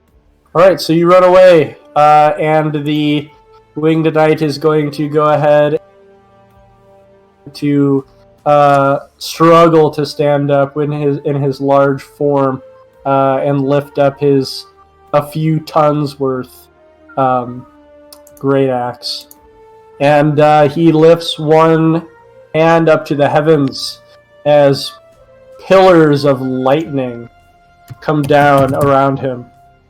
Let me go ahead and give a visual as far as where these will appear for you guys. Okay. Well, actually, it would just be in that radius. I don't even need to do that. So, in this radius, just pillars of lightning sporadically start hitting the ground, burning the grass, and just igniting everything around it. And you guys are able to avoid this. So, he is going to now stumble forward, and in doing so, trigger another save. I think it's once he moves out of it, then he makes the save, right? It's ending your turn in it. And yeah, if you end your turn on it. Okay. Okay, cool. So he's going to slowly stammer. Stammer is a word for verbiage, but he's going to slowly shamble out of the grease, shaking the floor beneath you guys, and he is going to swing his halberd 360 degrees around him. And we're going to see if he's going to be able to hit. So he just extends his arms all the way and swings this halberd a few times in a circle around him, hitting both Yarnafel and Yumi if he's able to hit them. So let's go ahead and make a dexterity save, guys. Well, let me get... Yeah. Fuck. Oh, Jesus Christ. Sweet. Oh my god! Did I get Okay, decapitated? so you guys both get slashed through the torso by this heavy, giant-sized battle axe. And from the crit fail, as well as taking double damage from this, you're going to just be knocked prone from this attack. I'm thinking we're knocked dead. Let's see here. And you're both going to take 18 slashing damage. Yeah, I'm dead. I'm dead also. Okay. So you guys just got riggedy wrecked and are both prone on the ground as well as unconscious.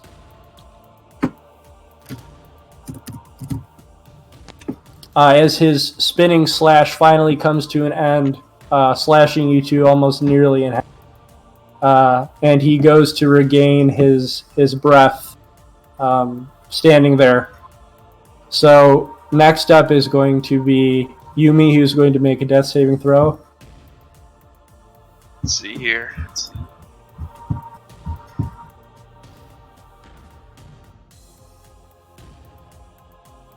That's a success. Okay, there's one success for you. And next up's going to be Hedges, who just witnessed two of his companions get blacked with one slash of a giant great axe. Hedges says, "Right, well then," and steps up here next to Yarn. I know I can drink my own Estus flask with a bonus action. Could I administer it to someone else with a bonus action? I'm totally cool with that. Alright, so Yarn, you lucky dog, you get a sip off my Estus flask. Do you want him to roll the healing for that? Yep. So until you get an additional Estus flask, or excuse me, Estus shard, it's just going to be 2d4 plus 2.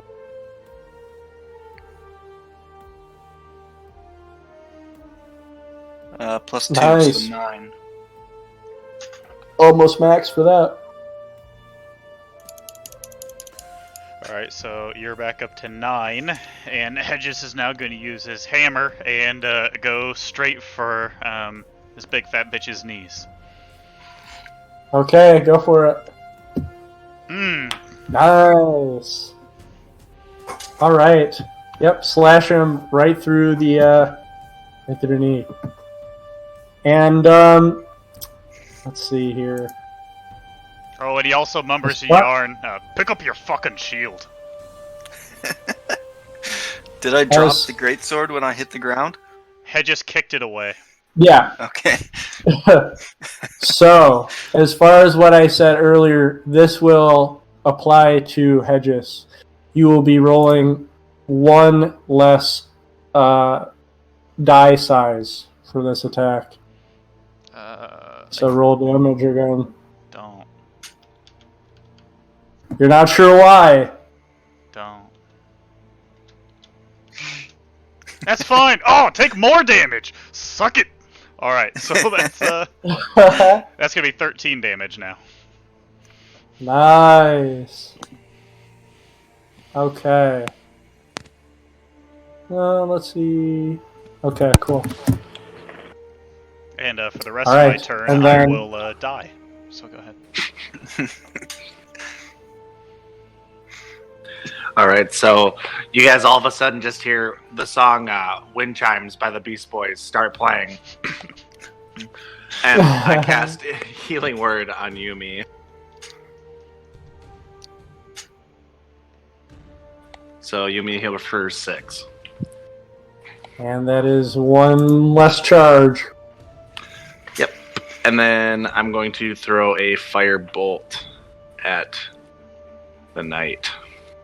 Okay. Bounces right off his armor and disperses. That will be all. Actually, I'm going to move. I'm going to move 1, 2, 3, 6 right there. Okay. Jarnafelt. I am going to, unsling the shield. I guess I have to stand up, don't I? Mm-hmm. Half your movement speed. So stand up, unsling the shield, and then I'm going to cast Cure Wounds on myself. Do you have any? Okay. You have Misty Step too if you need to get away. Don't forget. Yeah, so 6 more. Plus your casting modifier.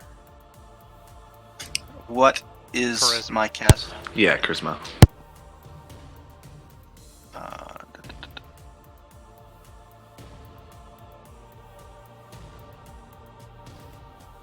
Zero. So 6. Yeah. Good enough, though. Yeah. And then I'm going to use I'm going to stay there so these guys can have my protection, fighting style. So I will stay there. Okay. And are you have the, as far as your weapons, you have the short bow, and then did you keep the,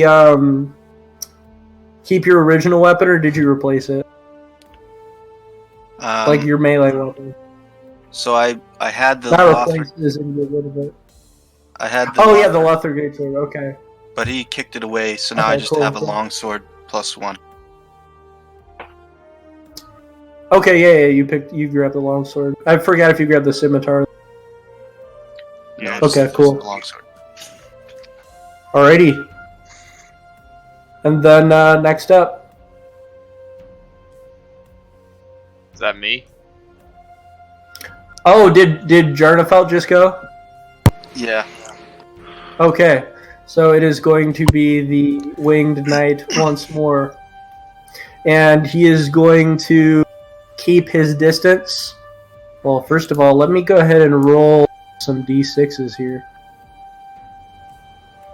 Oh, man. Something recharged. So, the Winged Knight, oh, jeez. You guys, why would you all pile up? That's okay, I don't have any sympathy. I couldn't move.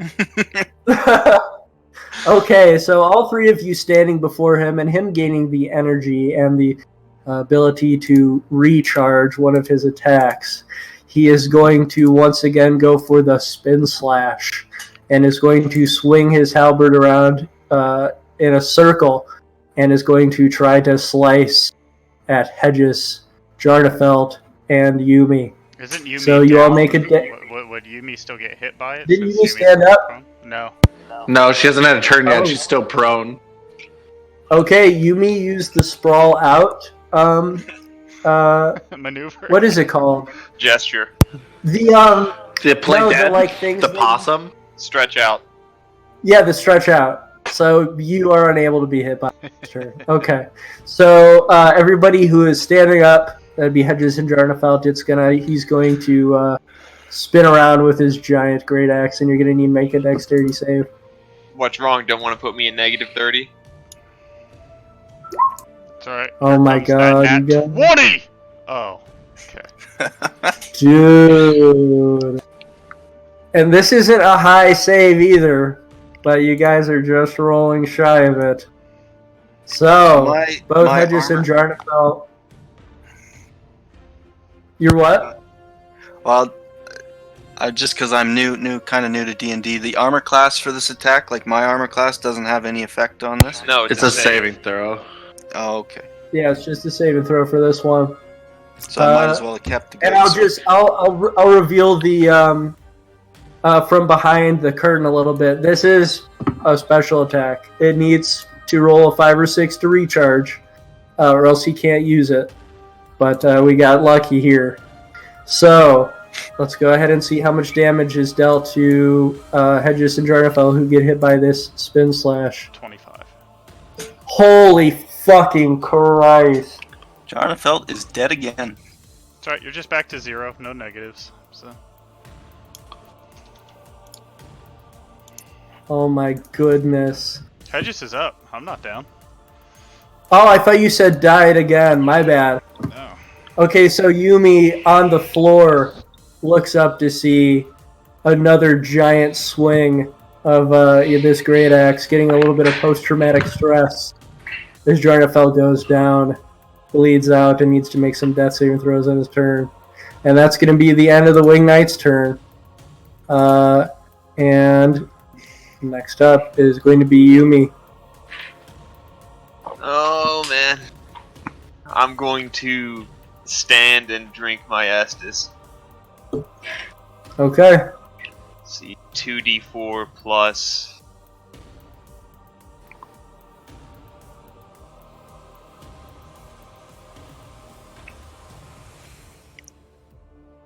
Where is it? 2d4 plus 2. 2. Ow. Good enough. And I'm going to back right the hell away. Mm-hmm. If I can figure out You why. got some Dark Souls in this now. There we go. Okay. It's my turn. And he's not going to get an attack of opportunity on that. Did you disengage? Yeah. Either way, with his attack. Okay. So next up will be Hedges then. Hedges act like he barely felt it. You're just gonna keep going. And he's not at a ton of health. You guys have done substantial damage so far. Whew. Okay, yeah, that is a hit, but you are still going to deal 1 die size less. Sorry, let me re-roll that anyways. So roll. Alright, so that's a total of 11 points of damage this time. Okay. And I'm gonna action surge and attack him again. Okay, let's add a loud groan. Okay. Clangs against his armor. And And I does will no damage. use my bonus action to second wind. So I get back Alrighty. 1d10 plus my fighter level and health. Awesome. Oh, fuck. Alright, and that's it. So after that, he can still take attacks of opportunity after doing that crazy spin. Well, Hedges wouldn't know anyway, so he's gonna stay here. And Okay. yeah. So, immediately after your turn, and all of this sort of strange things that's happening with our weapons, you guys can hear the shuffling of what sounds like a humanoid on top of these shanty roofs. And somebody has climbed up over the other side of these shingles.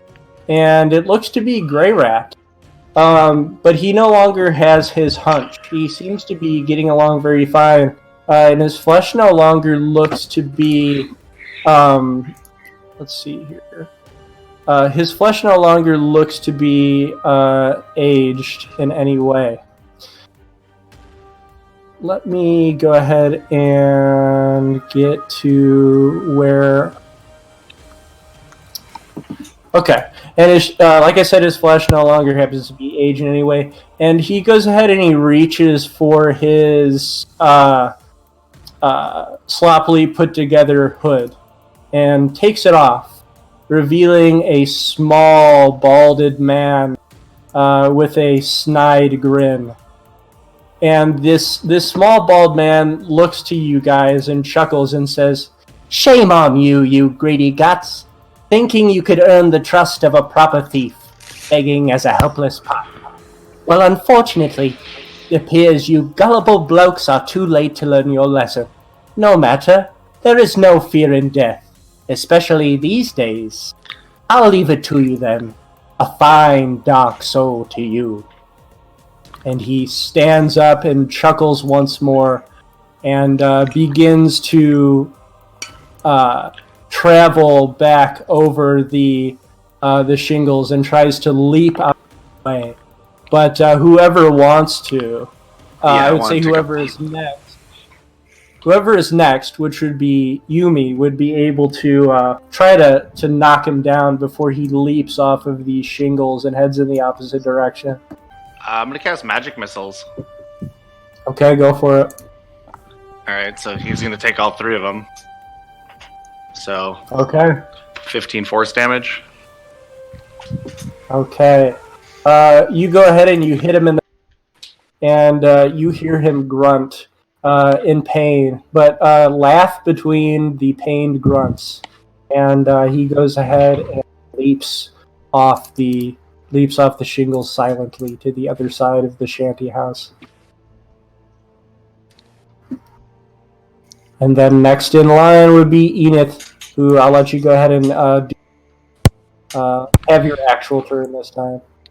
Healing word on Jarn. So 7 health.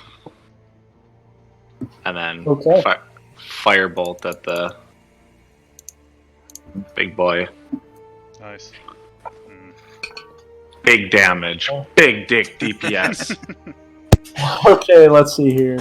And once again, he's not incredibly healthy, but he is going to take just 1 fire damage.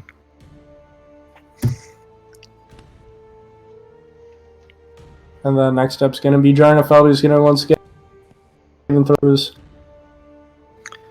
I will stand up and run away. You have Misty Step, which doesn't provoke an attack of opportunity. Oh, did Jarnafel heal? I healed Jarnafelt. Okay, cool. Okay, I will use Misty Step then. Is that a bonus You action? missed that. Bonus action teleport 30 feet away. So you can attack Square before you're choosing choosing. once. Justice. Yeah. So, much as that shady, new, bald, snidely smiling figure taunted you, trying to use this Misty Step, it poofs and counters itself. Okay, well I didn't actually use it yet because I was going to attack first. Okay. Well, I'll just let you know that's what would happen. Okay. So I'll have to step in close and try to hit him with the longsword.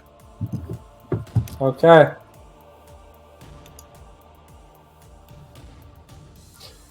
And it is going to bounce off him. I guess I still have 10 movement left. I'll move back. Is there anything else Jarnafelt's going to do? Oh, sorry. Nope, I'm gonna stay there. Okay. Couple more good hits and you can assume this guy's... But he is going to... let's see if he can get a lucky one more... Nope. So he's just going to go ahead and bring up his greatsword, slash it down, and head just for a vanilla heavy iron... great axe attack. So let's see what he can do here.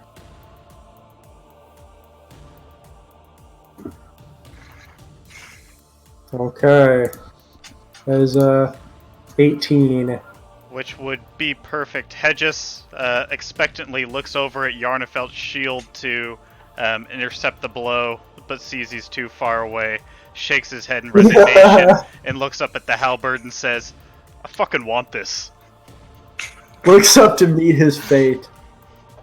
Okay. And what's your health at? 7. Oh, Jesus. Okay, well, we're just gonna have to keep on healing ourselves. Boy goes. Oh, my. Dude, I love playing whack-a-mole. I think he's dead. No. No. No. But it is enough to pummel him into the cement. And knock him unconscious, denting his plate armor. And next up's going to be, well, actually, what he's going to do since his move, he's going to stumble forward to move between Yumi and Jarnif. And then it will be Yumi's turn. Oh, yeah. Let's go ahead and continue on. Let's see. Good hits and bring this asshole down. So who is going to be next up in the turn order? Was it the Wing? I think the Wing Knight just. I think the Wing Knight just railed Jar. Or not Jar, no, Hedges. Yeah, that's probably where this whole conversation took place. Yeah, so go ahead, Yumi. Bring him down.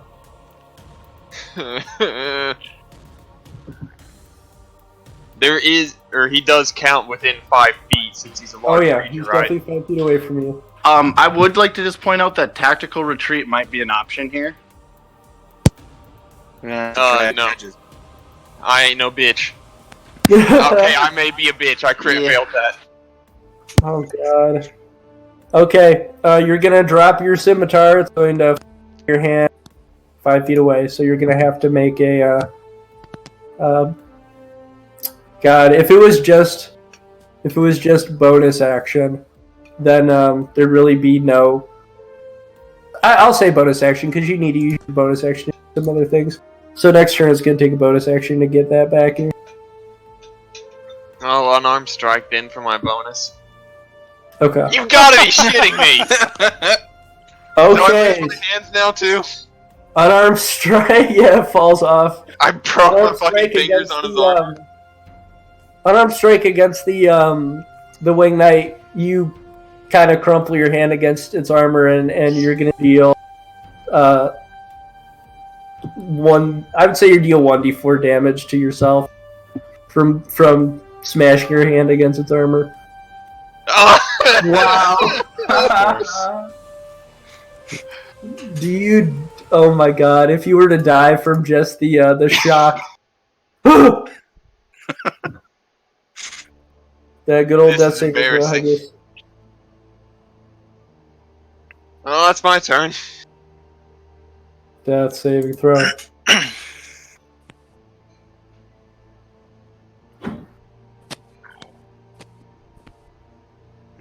Death saving throw. Uh-huh. Don't get a 1. Well, either way, that's a fail. Yeah. Yeah. Just a 1 is 2 fails. Right. Continue bleeding out. Go ahead, Enith. Alright. Last time, guys. This is no more whack-a-mole. Healing word on Hedges. 6 health. Okay, you are conscious. And then I'm going to hit it with a Ray of Frost. Ooh, nice. Dude. It is vulnerable to that, so it's going to take 6 damage. Alright, and its movement speed is reduced 10 feet, and I'm going to just shout to the party, "We must run!" And I'm going to flee backwards. Is there anywhere I can position myself off the screen in this direction, the way we came? Yeah, I'll go ahead and I'll just move you off screen then, and I'll say just that move me leave like combat. Yeah. Well, no, I would like to stay in. Combat. I have a spell sniper feat that gives me double range on any attack cantrips, so I can do like my attack cantrips from like 240 feet away. Okay. Let me go ahead and make a little stage in the background for you to stand on. Okay, it's no worries. I can screen too. You know what I No, mean? that's good. I've got it for you. By the way, how haggard does this wing knight look? Is it like near as bad as us, or does it just look kind of beat up? After the ray of frost that made it vulnerable, and its ice spikes just kind of melded into its flesh and armor, it now seems to do very poorly as it is just stumbling along, groaning and breathing heavily. So is it Jarnefeld's turn again? Should be, yeah. I'm gonna try to whack it with the longsword. I'm gonna two-hand it. Okay, and then one die less. Doesn't Well, matter. Don't Fucking matter miss. either way. Uh, Okay, so that's his do armor. I have to use a action to disengage? Yep. So I can't disengage and run? Or I can't disengage at all, can I? Nope. No, but you can try to roll. But then I get an attack of opportunity, don't I? Yep. You do. I'm gonna go stand next to my man Hedges. Okay. All right. With my shield out. My man. Oh man, I'm scared, honestly. My heart's racing a little bit. Okay. So the Wing Knight is stumble, looking towards Jarnefeld, not moving, turning his back to Yumi. And he's going to sheepishly raise his great axe, shaking with both hands, and try to slam it down on Jarnefeld. What's your HP at? 7. Oh, Jesus, fuck. Okay, get a little roll, buddy. Oh, shit! So in his weak state, he just smashes the great axe down into a heap of rubble right in front, but misses. And that is the end of his turn. And Yumi, he has his back turned to you. What are you going to do to him? I'm going to draw my short sword and try and jam it up his ass. Okay, yes! Critical strike. Go for the booty. Okay, but yeah, you don't go for the booty. It's going to once again clang off his armor, and I'm not even going to bother trying to punch him again. okay. Hedges, you are awake and well. I'm assuming you're going to take half your movement to stand up. Yep. Okay. Just fight prone. Hedges, just through gritted teeth, says to Jarnefeld, he says, "If I go down, bring me back up." And he just roars with defiance and swings out with his long hammer again. Let's do it. You are able to hit him, slashing through his plate mail. Like I said, 1d10 less. Alright, so then that's 8 damage on that. Alright, he is at less than 10 health and is groaning under his uses armor the once buddy again. bit. Alright. Another good slash on the torso. What's less than a D4? It's just a d4, right? Oh! Oh! Give it! Give it! Give it to me! Give it to me! Oh, jeez. Okay, it's a so D2. yeah, I would Flip a say coin. that was true. So it's gonna be 7 total. What? You can't go lower than a D4. That's right, you can't go lower than a d4. No, Yeah, D2. You're right. You're a right. D2, You're you right. flip a coin. Alright. I will I'll give you murder that. you, alright? Shut up with your coin. No, That's a no. fucking D4. D4, you're right. You're on the right. Okay, so 9 slashing damage to him. He looks down at his wound, stares at it a little bit, drops his large great axe as it falls to the ground, looks to you, Hedges, in anger, groans, and then falls to his knees and falls flat forward in a heap of rubble and dies. Hedges would like to stagger forward and start fumbling at his belt. And he would like to stand on top of this creature and piss into his visor. I'm totally okay with that. Jarnefeld sidles up beside him. Okay. I'm gonna go ahead and look away. Enid Hedges walks is up. like staring hard at Yumi the whole time, unblinking. He's like, you have to see this. Have some This- decency. The very last wing knight to patrol his duties have finally come to an end, as this plaza is empty and this wing knight has been vanquished. And I'm going to have one of you guys roll percentage to see if he's able to drop anything special for you. What does that mean? Can I roll it Oh, since I got the case? Roll a D100. D100. Here it goes. Something that usually never happens in 5th Oh. edition. Don't let me roll it. That didn't count. That was for pissing into the visor accuracy. Okay. So, Sadly, you piss nothing yourself. about this happens. But, let's see. It's You moderate guys are going splashback. to get, let's see. You guys are going to get 1,400 souls that are going to be divided amongst the 4 of you. And if So you it's want, like- I can go. 300 each. 1400 is not 300 divided by 4. That's 4,500. No, it's not. Shit. What? No. How many is it? 350 It's souls. 50, yeah. So what we're gonna do at this point is just give you of a cliffhanger for what lingers past these doors, unless you were wanting to search around and see if you can find anything in particular. Hedges would like to quickly, not really slide a hand, but grab Jarnefeld's Estus flask off his hip, and Jarnefelt will just give it to you. Yeah, Enos got one available too. well, he was trying to do it as you were, just trying to slip it, trying to be cheeky about it. Wasn't trying to steal it from you, but Oh, thanks okay. you. Yeah. And if he's gonna try and quaff that if he can real quick. Enith has one that someone can drink as well. I have 7 hit points. Dude. What are you at, Yeah. Yumi? You have Oh, 7. wow. I have 6. Okay, you can take Enith's Estus if you want. No, you already drank it. All right, I would like to I didn't further drink it. inspect this guy, see if So that is a great axe. It's not a halberd.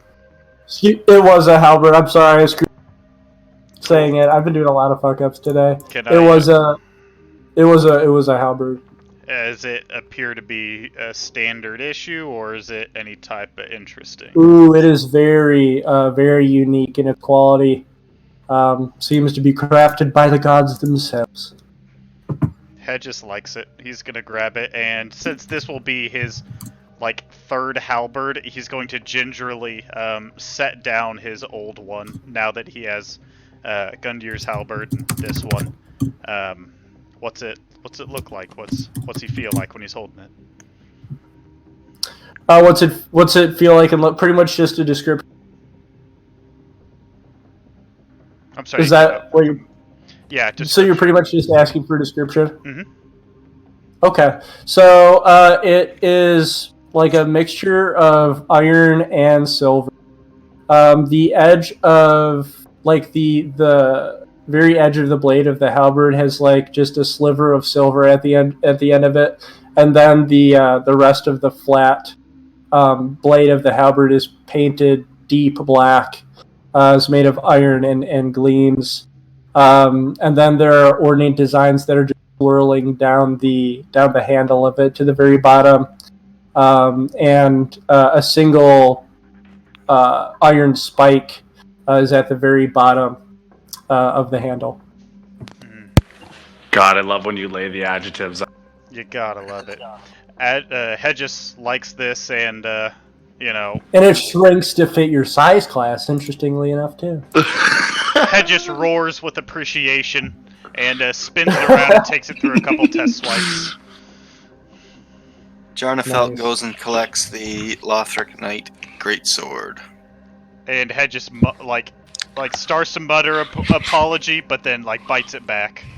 So Okay, and then I'll give you guys the ability to like detect this stuff or like learn about the stuff that you find. This would also be, I guess, short rest territory, being an empty, quiet plaza. So if we were wanting to discuss items we found here before we do our cliffhanger and do some investigating, we could do that. Sounds Any great. chance long rest would be possible? No, Like, could we huff it back to those houses?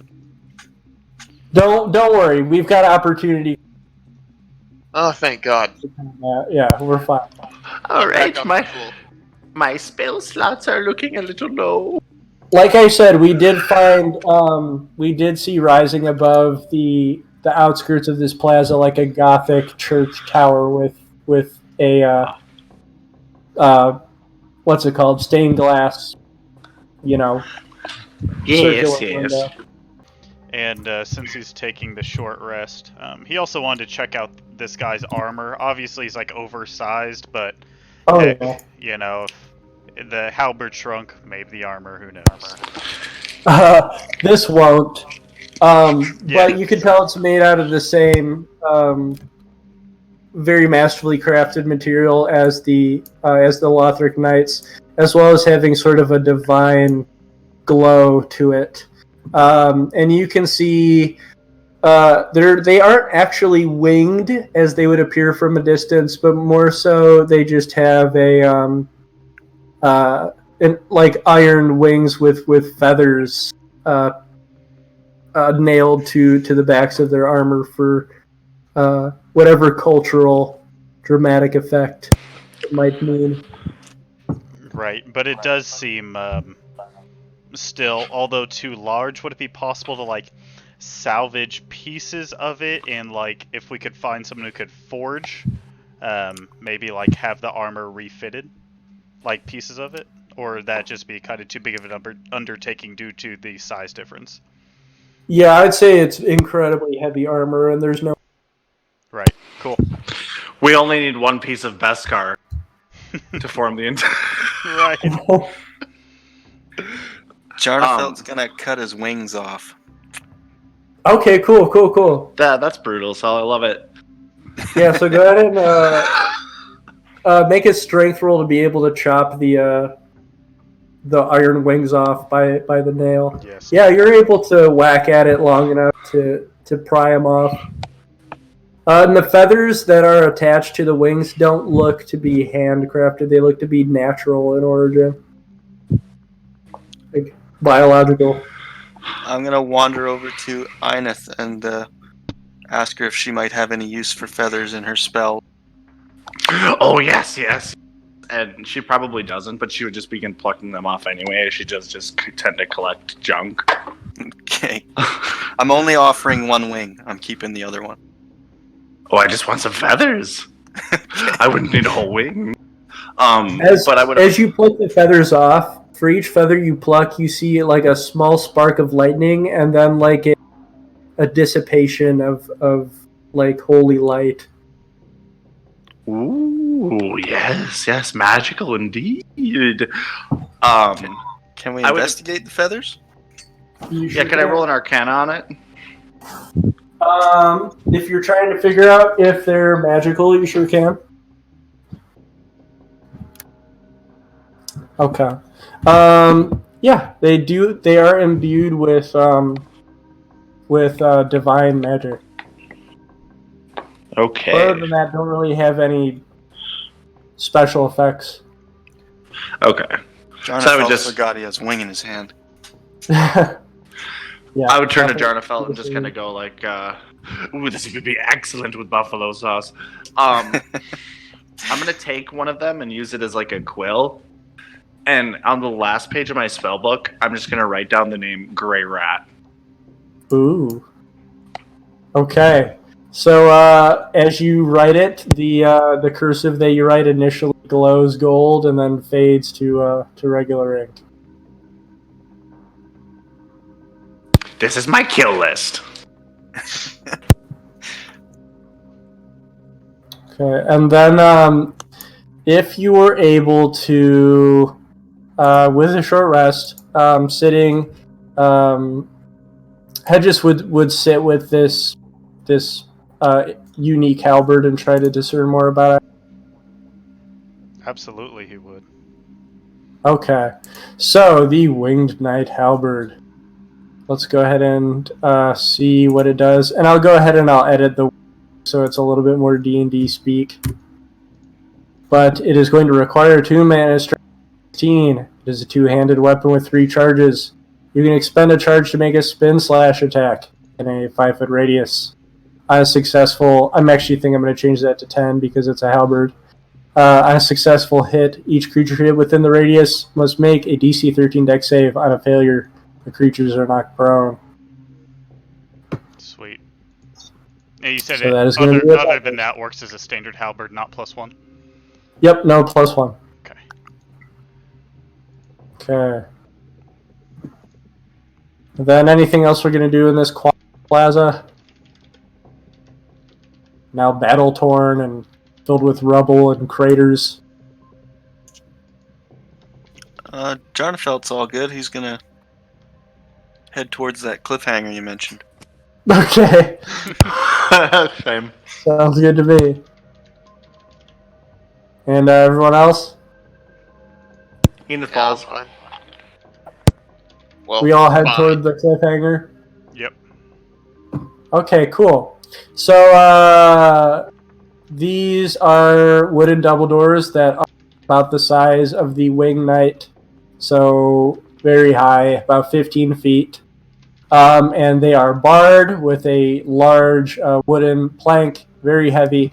I would say with all of you guys' might put together, you'd be able to slowly push it off of the iron that is holding these doors together. And when we push them open, we'll go ahead and go to where we are next. We see another plaza that we are in, and can hear the relaxing pitter-patter of a marble fountain in the center of this plaza, as well as 2 more giant double doors.